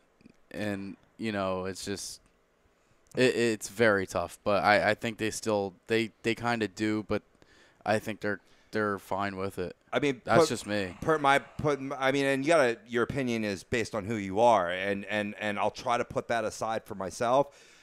I think that it has a usage on a medicinal purpose in terms of CTE being very prevalent in this sport. Exactly. It's been proven to help with that so much, and I think you got to look more long term than short term. I think it's a little short sighted by the NFL, in my opinion. It really is. I mean, for a league that says that's supposed to be stressed over the last 5 years, you know, player safety and all this nonsense. Well, the most unsafe thing you're doing is getting these players addicted to these fucking opioid painkillers and not allowing them to smoke a simple, you know, herbal, you know, plant. Something that grows from the ground. Something naturally. that grows, something that grows naturally, something that's easily sustainable. More importantly, really lacks the addictive nature that these man-made pills, you know, have. Right. Doesn't have that addictiveness. It's not going to destroy your life if you know what I mean, if you have a problem with it like marijuana will. It might destroy your waistline. You know what I mean? You might have to hit the gym a little bit harder, but you know, it's not gonna, you know, destroy your life. Certainly. Like painkillers have for a lot of professional athletes. Absolutely. Not even just professional athletes, but people in general. Yeah. I mean, well, that's true. I think the reason why is because, you know, the NFL and the government and Big Pharma, you know, they all make money off of it. So they can't make money off of weed, especially if it's not legal. That's not true. They could make money off of it. They can't make money off it with current rule. But, you know, you legalize in Colorado, look how much money that government is making off of it. So, right. Yeah. I mean, it's legal in 14 states as of right now. Yeah, I don't mean to just pick on. All right. Hey, it's great that we went off on this tangent because we are 4x4 here. But let's bring it back. I know a lot of people are tuning in for the DFS plays and for baseball advice. Everyone's sitting on the front like, who am I adding? Stop talking about drugs. Great talk, though. I mean, no doubt about it. No, I don't think anyone said stop talking about drugs. All right, fair enough. I think everyone just said get on with the fantasy. Fair enough. Everybody who doesn't currently have drugs on them says stop talking about it. Touche. A little prelude here. The AL Player of the Week goes to the aforementioned J.D. Martinez. All he did was bat .455 with a .500 slugging and a 1,091 OPS, 2 homers, 7 RBIs. In the NL, man, he even outshined those numbers. Anthony Rendon, 636, 714, 1,545 slash line for Rendon with 3 homers and 9 RBIs. There's 2 hitters to balance out the pitcher love we gave in the poll. But absolutely just 2 raking guys if you're blessed to have them on your fantasy teams. That, obviously, and they make good DFS plays, but very expensive DFS plays. Let's give some value plays to the peoples, and this is being brought to you by the Sports Outlet. For all your sporting needs, give them a call, 856-939-2030, or look them up online, sportsoutletinc.com. So we'll stick with the hitters here for my value play I actually talked about him a little bit before, Clint Frazier. He's currently 2,500 on FanDuel, and he's going against Bartolo Colon, who's just been having a god-awful season, jumping the shark. Now, Frazier's one knock is his 24.4 K percentage, but I'll take 1K in 4 at-bats when he hits 3 homers and 41 plate appearances so far in his young season. It's a good matchup, like I said, versus Big Sexy. The problem is that the game will have thunderstorms popping up as a possibility, currently 39% on the radar. So be prepared with a backup if you're going with Clint Frazier, just in case of a rain out. Yeah, I also, in that game as well, I like Matt Holliday at 2,900 for first base. So, like you said, up against Big Sexy, I think that's a good value play there. Also, for the catcher position in the Arizona versus Cincinnati game, Chris Herman, the lineups aren't out yet, but if he is starting, he is 2,100. And he does bring a little pop to that bat every once in a while. Yes, he does. The 2 or 3 times that I started him, I think he hit a home run in 2 or 3 games. So that's a good clip. That's all you need. I mean, he's exceeding value with 1 home run. So. Exactly. That's the honest truth. Another guy I'm looking at for today's slate, Danny Valencia. Depending on where he's eligible, against Brad Peacock. I like the matchup today, especially if he's starting. Peacock has had, a lot of success this season, but he still does have the propensity for the home run ball. Yeah, absolutely. Yeah, 3,300 on FanDuel. Yeah. Not bad. Not bad at all. Yeah. Also, my hometown boy is back tonight in the lineup, starting as Marte, only 3,000. So. Only 3? Wow. Yeah. That's I like that number there. Until he builds up, gets his playing legs. Yeah, exactly. And another guy I have value at shortstop position is Marcus Semien, 2,400 there. So. Okay. I like the diversity because of the strong thunderstorms, not just talking rain, thunderstorms. You don't F around in any league. Yeah. When you talk about baseball, thunderstorms, people getting electrocuted. I wouldn't go too Yankee heavy. It's really tempting against Bartolo. But because of that rain, unless you have a late swap. Late swap. Yeah. Gotta love the late swap. Yeah, late swaps are awesome, bro. They're clutch. Another guy I'm looking at, Brandon Phillips, man. Yes. 9 hits out of the All-Star break. Yes. Raking. The guy I'm looking at is Tommy Pham from the St. Louis Cardinals, 7 for 15. He's going up against Rafael Montero tonight in the New York Mets. 1 home run, 4 RBIs in his last 7. Was walked 3 times, struck out 4. I almost thought about stacking the Cardinals against Montero, who's been great in relief, but hard. I don't want to say horrible, but virtually horrible as a starter. But the Cardinals are so hard to predict what you're going to get from them on a nightly basis. And that's why they're a 500 team this year. Yep. Right, exactly. Who I am stacking tonight is the Marlins versus Vince Velasquez return. Knew it. Okay. Yeah, that's a good stack. I mean, it's B2's B squared, I should say, first start since May the 30th, and he'll probably get knocked out in the 5th inning because that's what he does. Yeah. But I mean, just looking at the batter versus pitcher numbers. Guys that you could stack here, JT Realmuto is 4 for 9 lifetime off of them. You got Ozuna, obviously batting 300 with a homer. Martin Prado too, 4 for 12 with a homer. These are all guys you could stack. I mean, Stanton's 0 for 9 lifetime with 4 Ks. But if I got the money to pay for him, this would be a fine time for his first homer against Vince Velasquez. I think I got the most obvious stack of the night, and that's Washington against Jesse Chavez. Yeah. I would rock Harper, Zimmerman, and Rendon for a total of 12,200. It's higher, but I see a lot of runs being scored in that game tonight. I can definitely see that, my friend. Yes. And one more thing for value pitcher, I do have Adam Conley, the opposing pitcher of Vince Velasquez, at 7,200. Yeah. So I have him as my value. I mean, 7,200. Wow. Yeah, 7,200. So I like him. His ERA's 7.53, but a good whip. I mean, 1.19. That's a very good whip. So I like that to 23 strikeouts. But again, it's against the putrid Philly offense. So I mean, you got to take the chance to bet high on your batters. But yeah. The matchup calls for it, and that's what the beauty part of DFS. I don't care if he's got an 8 ERA. If it's a pre-matchup and he's got great lifetime numbers and it's a value play it. Yeah. Absolutely.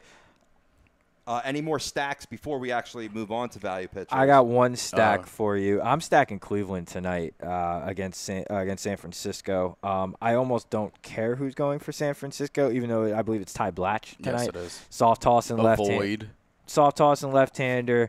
Yeah, he's gonna get crunched, bro. If I'm playing Lindor tonight. I'm definitely if I can slot him in, I'm gonna slide in. Michael Brantley is more of a value play because I believe he's only 3,100 or 2,900 right now. Lonnie Chisenhall, if he's in the lineup, because I do believe he was coming back from injury. They did put him on the DL. They put him on the DL before the All-Star break, Right. But with the break, he could be the 10-day. He could be coming back. Right. So if he's supposed to be back any day. So if he's back and activated, I'm definitely starting him tonight against the lefty. Otherwise, I'm playing Brandon Guyer because he absolutely destroys left-handed pitching. Nice. Super cheap play, 2,300. You got to stack Arizona tonight against Cincinnati. Sal Romano hasn't exactly had a stellar season.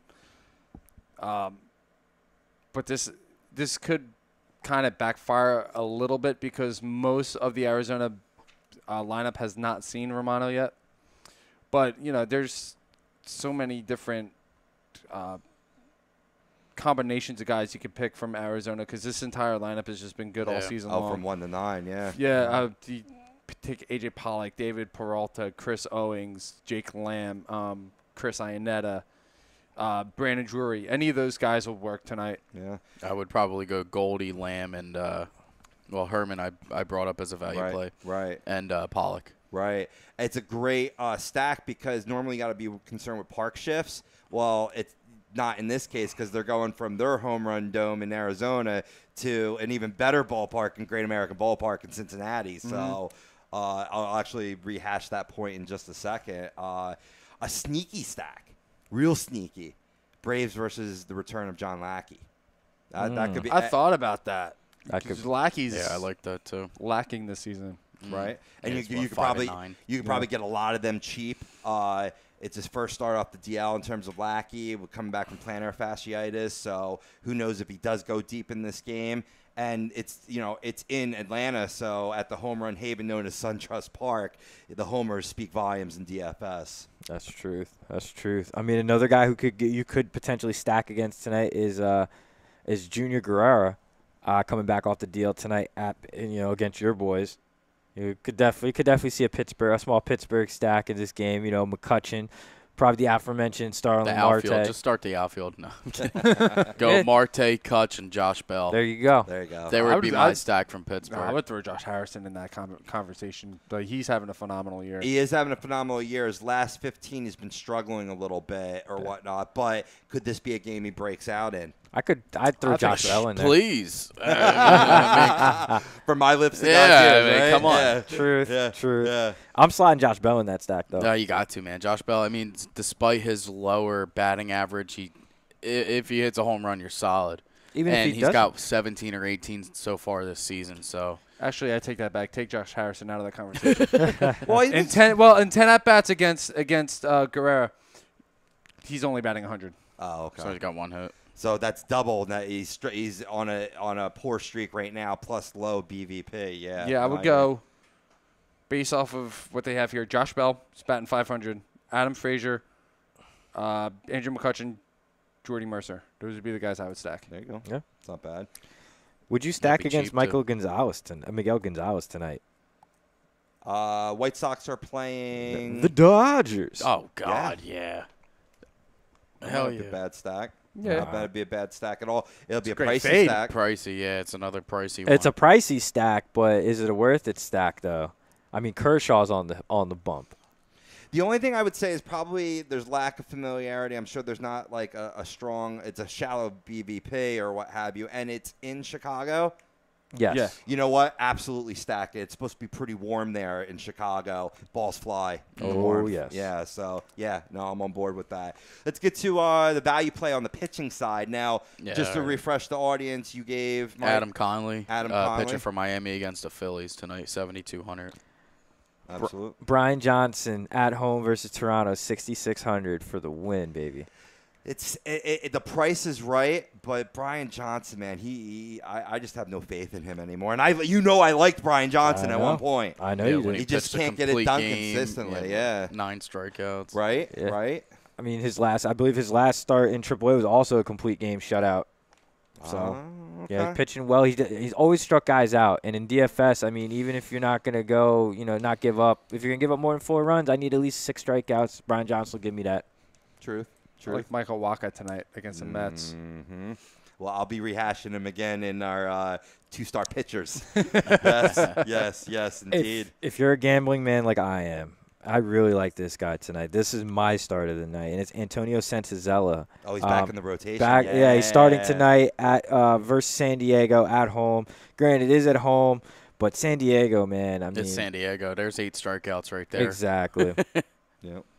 I'll do you one better, and it's a guy that I actually already put down during the same show, but I'm going to advocate you play him as a value play, certainly in SP2. We're not talking SP1 here in formats where you have to pick 2 starting pitchers. Blake Snell at Oakland. He's 6,600 on DraftKings. He's 6,400 on FanDuel. Now, the A's do have a lot of home run power in their lineup, if nothing else. However, Snell has a 12.1% homer to fly ball ratio to combat their singular strength, so I like that matchup.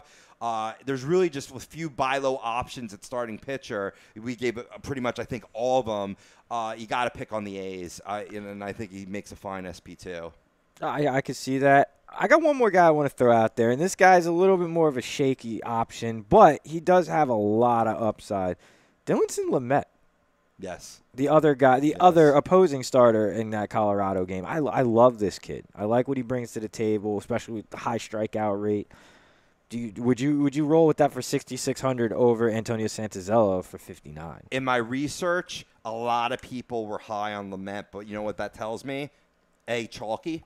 So I'm not going to get the max value, even though the price is cheap. If a lot of people have them, well, I'm not gaining an advantage percentage-wise there. is just... And it's at Colorado. Right. I don't like that. I don't like it either. I think it affects other pitchers more than him because he keeps the ball down. He's got a high ground ball rate, and it don't matter where you're playing when you have swing and miss stuff like Lamet does. Right. So that's why there is some reasoning to why people are high on him, but I'm going to stay away from him due to the chalkiness factor. Fair. I just think Colorado wins the game anyway, so I would go with Santazella, save the 700, and that's a lot, man. That's so cheap for him. 59, I know. 59 just makes it like a screaming, like, play me. Absolutely. All right. I'll start off before we pay some bills. I'm going to give my lock and fade of the night. I'll start with the fade because this is the more surprising one. I say you stay away from Robbie Ray at Cincinnati. He's 10,400 on FanDuel, very expensive as, obvious.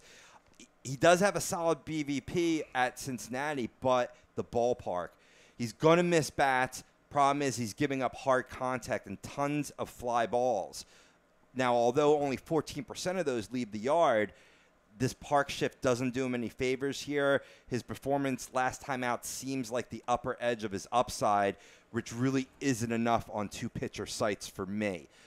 Because of the value per the detriments, I'm going to stay away from Robbie Ray. My lock of the night is another expensive pitcher, if you can afford it with your hitters, and there's lots of hitting options today. Clayton Kershaw. Yeah.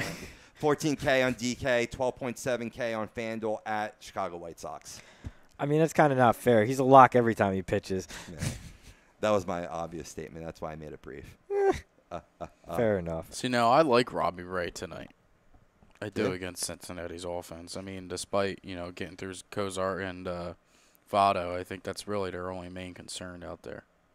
And you got Eugenio Suarez, Adam Duvall. You got a lot of guys that can pop the ball out of the ballpark. And with that high fly ball rate, that's what my line of thinking is. But No, I see it. here's the thing, though, right? The upside that he had last game and pretty much all season lies in his strikeouts. Again, great for DFS. And if you're not hitting the ball, it doesn't matter if you're playing on the moon with no gravity. Yeah. Truth be told, man. Truth be told. I mean, for the reasons you mentioned earlier, I'm fading Stanton. You know, just not good career numbers. You know, against tonight's starter, I'm just gonna stay away from that altogether because it's not worth it. Yeah. Gotcha.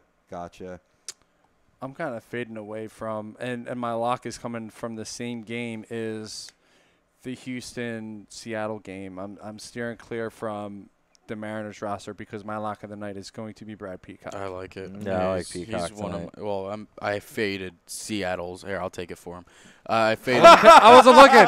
Wow. He said nope. Give me. Well, great minds think alike, man, because he's a guy that hardly anybody's talking about, and I think that's a great play. I think he's a great play, too. I'm fading Seattle's lineup against Peacock tonight. I could see that. I definitely back. I mean, that. the guys that have seen Gaviglio, I guess that's how you say his name. I think that's actually spot on, but I'm not the authority on that. They're either batting 0, which is guys like Brian McCann, Jake Marinzik.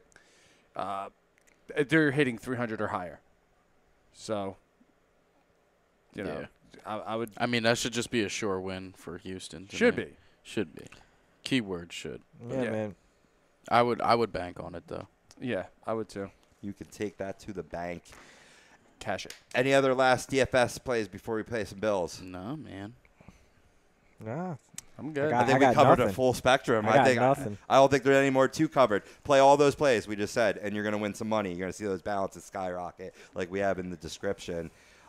You know what? You can't go wrong with the Soap Stash. They are the new soap standard, and they remind you to treat your skin with the best nutrients. Feel clean with the only soap you'll need. The highest grade carrier oils are ingrained in all of their products, which are 100% natural. So contact Soap Stash today for your sample package and give your woman what she deserves. You can give them a call, 844-890-3197. Check out their selection of products and order online, soapstash.com, or go to their Facebook, Soap Stash LLC. They're always announcing specials in their posts, and you can message them directly and have a quicker turnaround to where you order that shit on Messenger, and it's at your doorstep in a couple of days. I loved it. Yeah, right? Loved it. You can testify personally. See, Yes. I get it right from the horse's mouth, but you ordered it. So as well, you should too. Hit up the Soap Stash, the new soap standard. On the other side, we're going to give some fantasy baseball leagues some love with some ad recommendations and some 2-start pitchers that still remain this week. You are listening to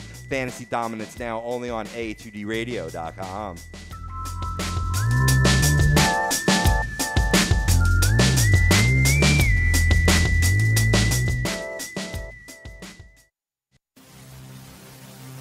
Welcome in to the worldwide leader of what? Real talk, A2DRadio.com.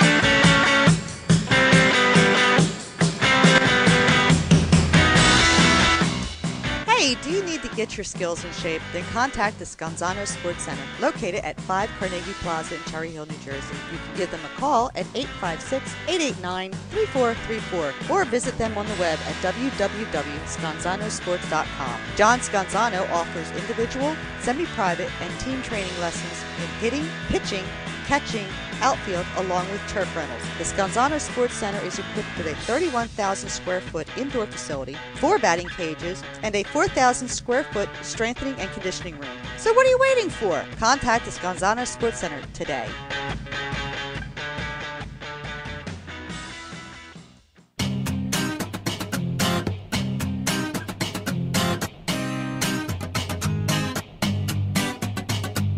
A2DRadio.com is proudly sponsored by Gibson Mayer LLC Certified Public Accountants. Gibson Mayer, located in Yardley, PA, is a leading accounting and business consulting firm with a proven track record of handling critical issues with expertise across many different industries, including construction, distribution, hospitality, manufacturing, real estate, service trades, merchandising, professional services, and professional athletes.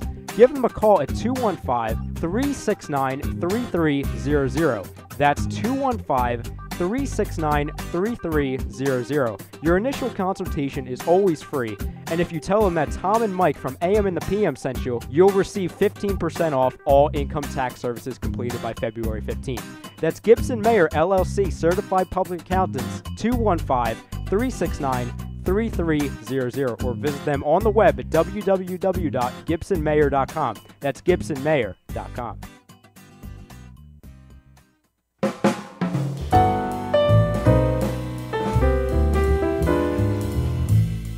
Fellas, you ever come in from that baseball or football game and your woman won't come near you because you stink beyond belief?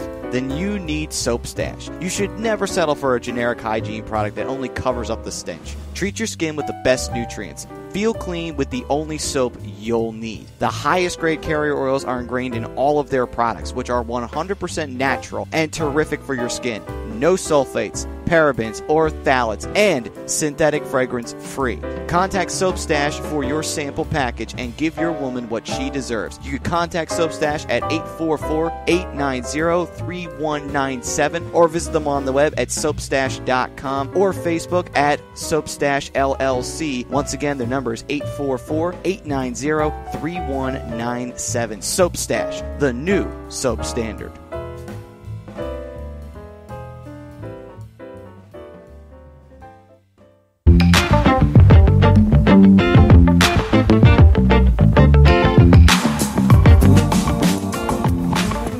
A2DRadio.com is sponsored by the Sports Outlet for all your sporting needs. Located 703 Black Horse Pike in Glendora, New Jersey. Give them a call at 856-939-2030 or email them at sportsoutletnj@comcast.net or visit them on the web at www.sportsoutletinc.com for all your sporting needs. The Sports Outlet. You're listening to Fantasy Dominance Now, only on A2DRadio.com.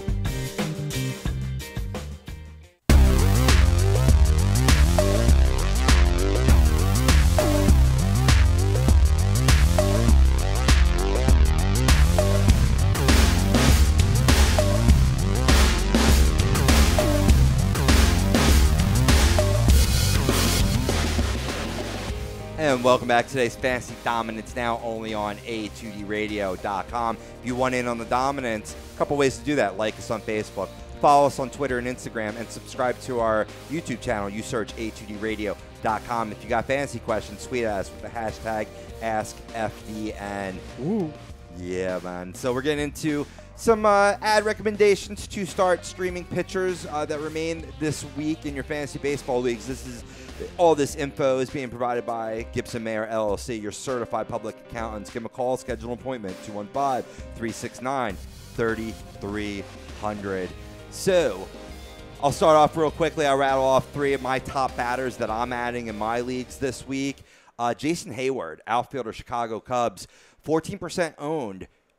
Hayward has had 3 consecutive multi-hit games and seems to be getting the bat going. A strong defense alone should keep him in the lineup most days, as you guys know. And if he continues to hit, he could finally get back to providing some fantasy value down the stretch. A guy that's coming back from the DL, and we've talked about last week, David Dahl, outfielder, Colorado, currently 23% owned, which is up 5% since last week.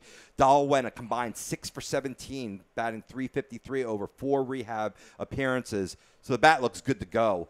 But will the Rockies have room for him in their lineup once his playing legs are under him? I expect a deal for an arm for Colorado, so either Dahl himself or another outfielder will be dealt for an arm. So monitor closely, because I think Dahl could be a second-half sleeper. Third, I'll give TJ Rivera. He's first base, second base, third base eligible. Only 7% owned, but 5 of that percent is up in the last week. Absolutely tearing the cover off the ball in a great lineup position. We talked about lineup position and how that's valued. McCutchen, same lineup position, I believe. No, he's actually batting 5th for the New York Mets. Great RBI. He's a great clutch hitter. He could be clutch on your fantasy baseball teams. Agreed. Very much agreed. I'm looking at Yonder Alonso to add this week. Despite going 2 for 14 in his last 7 games, his power numbers are still really good. If for anybody that's looking for power hitting first baseman, Yonder Alonso. Yonder in those hills. You love the Yonder. You do love Yonder Alonso. I do. I had him for a little while, and he was good for me. Yeah. But I found Logan Morrison was still available, so I picked him up and dropped Alonso. Lomo. So. I like this guy a lot, especially with the recent injury to Steven I don't even know how to say Piscotty. Piscotty? Whatever. It's a good cookie. It is a good cookie. It's just a little hard. But anyway, this guy. Thank you. I was waiting for it. I'm all about Tommy Pham right now, fam. 311. Fam. 311, 12 home runs, 38 RBIs, 45 runs scored on the season. Obviously going to get a lot of playing time with the aforementioned Piscotty on the disabled list. More importantly, though, in his last 5 games, 4 of the 5 multi-hit games. Nice. Two home runs, 6 RBIs in that span. He's red hot. Yeah. If you guys need a second baseman, you mentioned him for value play, and that's Brandon Phillips. Yeah, man. I mean, lights out right now. Let me do the math real quick. That's nine hits in his last 4 games. So, and a home run, 4 runs, 5 RBIs. Get him while he's hot. Only 39% owned. That's not bad. Not bad at all. This guy's only 46% owned. And again, if you're looking for second baseman and you can't get Phillips, Whit Merrifield, bro. Yeah. Don't sleep on Whit Merrifield. This kid can rake. Second base outfield eligible. 285, 7 home runs, 34 and 34. That's the runs and the RBIs. Sprinkling 15 stolen bases, too. Kid's got legs. I like what I see out of this kid a lot. And he knows how to use them? Absolutely knows how to use them. She got legs. Sorry. I don't know that one. ZZ Top? No? No. I know ZZ Top. Yeah, don't know I that know ZZ, but that was for my brother and my dad watching. Okay. Wasn't that Stacey Keebler's entrance music for a while? Mm-hmm. That's what I thought. All right. Miss Hancock. Not touching that one. Hey-o! She's not touching me, so I ain't worry about it. She was touching old-ass George Clooney, though. That's because he got the. That's because it goes back to what we were talking about before: millionaires and billionaires. I ain't, because it's gonna be me. You know what I mean? I'm gonna be an old ass motherfucker going out with a 28-year-old, and Mike's gonna say, "Well, you're an old ass motherfucker now." So, took your line already. Somebody I'm looking to add to get back on track here. Thanks, sir. Is Adam Frazier from the Pittsburgh Pirates, batting .266 on the season, 36 runs scored, 3 home runs, 29 RBIs, 7 stolen bases. But since he be coming back from the All-Star break, he has 6 hits on that span. The only concern I have for him with Marte coming back is playing time. But if you're talking, and we're talking the broad spectrum of leagues, you're in a 16-team league and he's not owned. Well, your league is stupid. You might need a new league because both Fraziers, Adam and Clint, are just phenomenal baseball talents. Yeah. Yeah, he's second base eligible too, so I mean he might be seeing time at second base too. Especially if Harrison continues the struggles. Yeah, and Harrison's also another guy. You can put him at third base too. Third base as well. Yeah. Truth. That actually might make. Freese. Yeah, that might make for a stronger lineup. I mean, I'm not familiar with what Freese is doing on the current right now. He's all right. I mean, he actually, I was looking at the numbers in our league. He's like 20th in points, really, for fantasy, which I was highly surprised about. No, he's having for that position. He's having a very good year. For himself. Yeah, he's that type of player, though. Very a la like sneaky. Brandon Belt. Like, you don't hear about them, or Eric Hosmer, for that matter. You don't hear about them, but all they do is put up production. Yeah, it's like another guy like Jaso. I mean, he's first base and outfield eligible as well. It's just if Josh Bell starts slumping, Jaso will come in, and I think Jaso would be the next one guy up, too, for an outfield position. Yes, the dreaded one. Yeah, man, he's got some nice dreads. Yeah, man. Talking about athletes smoking weed and shit. John Jay, so. He's got to be one of them. Yeah, I mean, David Freese is batting .241, 28 runs, 6 home runs, 26 RBIs. I wonder if him and Ezekiel Elliott to get together, how much trouble they would cause. Zeke's a fine young boy. Let's leave Zeke out of this. Yeah, well, Michael Irvin's a fine man, but come on, man. Animals, party animals, both of them. Move on to some pitchers. Sure. I'll start off with, we talked about him before. You talked about him as a good play in DFS leagues, Brian. Michael Wacha is my 2-start pitcher of the week remaining Tuesday through Sunday. He's at New York Mets, as you mentioned, and he's also at home against the Chicago Cubs. He's only 52% owned. He's been far from consistent this season, guys. I'm not going to get it twisted, but the 26-year-old righty is fresh off an impressive 3-start stretch during which he has registered a 1.53 ERA and a 1.08 WHIP while racking up 23 strikeouts in over 17 2/3 frames. Wacha has struggled against the Cubs this season, 4 1/3, 6 earned runs. Still, I think his recent dominance, coupled with an opening matchup versus a Mets squad that ranks among the bottom 5 teams in the majors in runs scored, batting average, and OPS at home. They do it on the road. At Citi Field, they're getting back to those ways of struggling at home offensively. I think this places him firmly on mixed league radars. Yeah. Yeah. I would think that's a safe bet. And if he happens to be in your league and unowned, I'm not just picking him up for this 2-start stretch because are these the greatest matchups? No, but they're definitely start-worthy in mixed leagues. And Wacha has definitely returned. I almost hate that I traded him to you, Brian. Yeah, I'm glad you traded him to me. I know you are. Well, what am I now? Another guy. But then again, so you got Jameson Taillon in that deal too. So I mean, I kind of regretted giving him up. Jump the shark. Yeah, it's all right. We'll get to streamers in a second. So it's all right.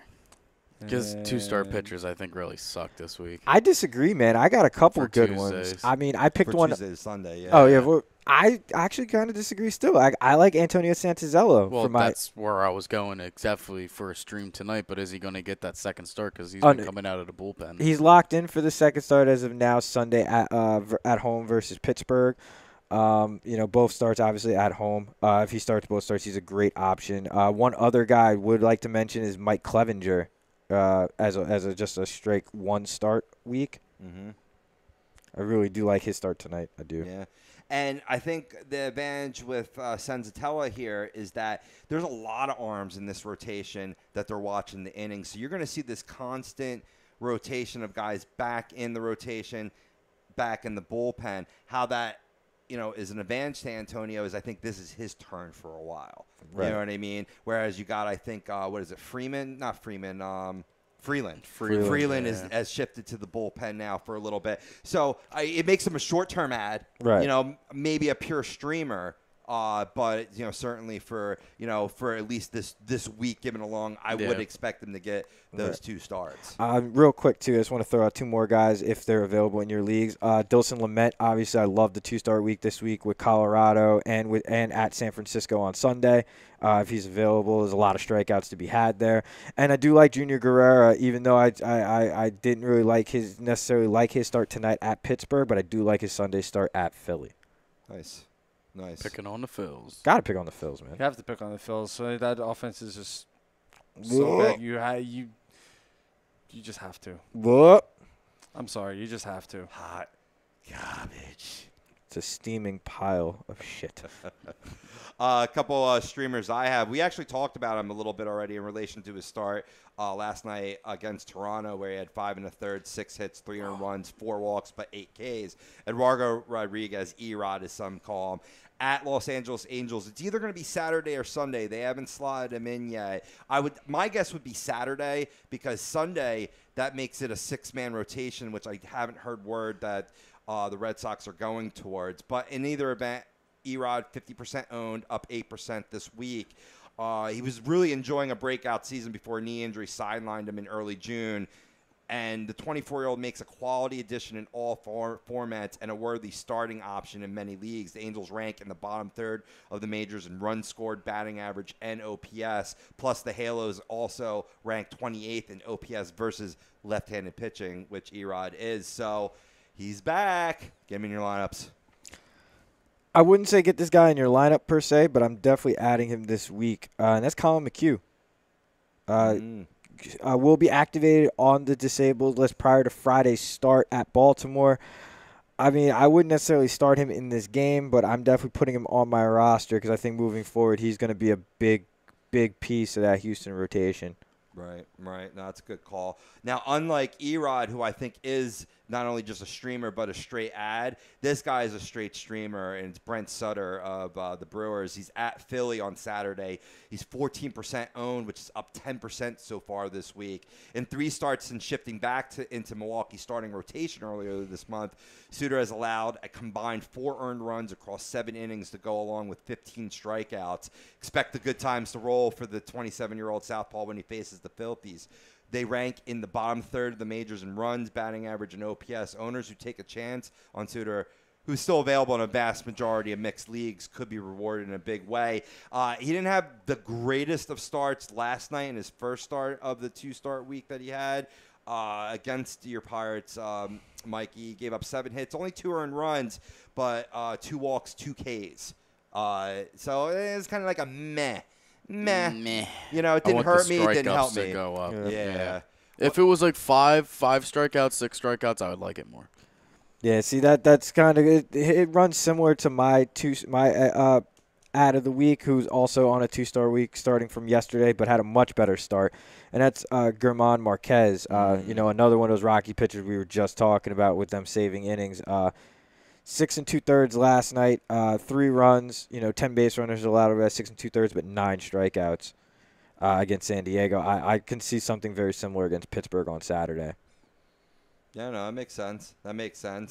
Sutter did have 5 Ks against the Yankees, and he did have 8 Ks against Baltimore. So the strikeout upside is there. Yeah. I will admit I'm not familiar with his minor league numbers to see if this is an aberration or not. Maybe I'll quickly look him up on FanGraphs while y'all talking. Yeah. Well, another guy I got that's an ad for this week as a spot start is Josh Tomlin. Had a great start yesterday against San Francisco on a 2-start week. Allowed 3 earned over 7 1/3 with 5 strikeouts in the win. Sunday's matchups against Toronto at home. Toronto's just been they're starting to wake up on offense a little bit, but I mean that pitching staff is just pretty bad as a whole. I mean Aaron Sanchez is starting his resurgence. Marcus Stroman, but neither one of those guys is throwing Sunday, so I see Josh Tomlin having a nice game. Just say no to Tomlin. Just say no. I usually... He kills me all the time. I want to say yes. Every time, dude. Every time. And I was like, oh, great, he has a nice start. And I was thinking about adding him. I was like, no. And because every time I play him, it's like minus 15. This could be the start, though. This could be the money start. Yeah. Well, that's what I thought. And then I was like, you know what? I'm just going to add him for the 2-start week. And it worked out. Nice. Sutter, inversely, 7.04 Ks per 9 lifetime between the minors and majors. So, not lighting tits off, but pretty good. I'll take 7 Ks in any start. Oh, 7 Ks in any start is phenomenal. Mine is 7 per 9. He's not going 9. You know what I mean? So you scale that back a little bit, but you get my drift. You know my steez. Absolutely. Any other streamers you boys want to lay out? I think everything's said. Like I said, I wasn't really too much of a fan of today's streamers. I mean, I like Conley again against the Phillies. Yeah, that's pretty much about it. Like everybody else is just not that impressive pitching matchups today. Right. In my opinion, anyway. Absolutely. Yeah, a lot of. I mean, there's a lot of guys available, which means they're not the greatest pitchers. Right. So well, let's talk about some great pitchers. We'll give our poll results to wrap up the show, guys. We asked you on Twitter and on Facebook which MLB starting pitcher will have the better month of July. All 4 of them are off to great starts so far, and these are guys that are not the elite in that second tier. We gave you option Jacob deGrom, Chris Archer, Jose Quintana, and Aaron Nola, and currently with just refreshing here.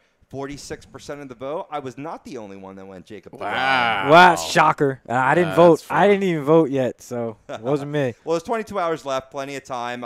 Second was 31% was Jose Quintana. Third was Aaron Nola. with Archer having 0 votes so far, so maybe that high ERA is scaring people away. I think that's what it is. Yeah. I can't believe Jacob deGrom's leading this poll, though. Good job, Philly fans. You might actually have evolved a little bit. Good job. Doubtful. No. Probably all Mets fans. Hey, the poll says otherwise. Good job, Philly fans. There is hope for you yet. No, there's not. You mean Houston Astros' new pitcher, Jacob deGrom? That's not happening. Well, actually, you know what? If we can get, like, I don't know, if we can get, like, Bregman and a lot of other pieces, yeah, I'm down with that. I want Springer. Oh, yeah. I was going to. That That was outfield with Springer and Conforto. You know what's funny? That was the first thing I thought. I was like, I want Springer. Good I luck. want Springer. We ain't giving up deGrom. They ain't giving up Springer. Exactly. Nah. You know. But who's giving up sweet deals is the BMW of Atlantic City dealership. They challenge its sales team, and they must sell 100 vehicles, which means you save. Right now, lease a certified pre-owned elite 2016 BMW 320i with X-Drive, just $299 a month for 36 months. The ultimate driving experience is much closer than you think. Easy to get 2 minutes off of exit 37 on the Garden State Parkway, or check them out online. BMWAtlanticCity.com. Also want to tell you about the Soap Stash, the new soap standard. You can give them a call, 844-890-3197. Look them up online, soapstash.com. And check out their Facebook site, Soap Stash LLC. Great show, boys. Absolutely great show. For Madson Sudi, Brian Daly, Mike Kleinkoff, and Doug Pitchford, yours truly, Rob Hobia, wishes you nothing but dominance in fantasy. Nothing but the best. Good luck. Deuces.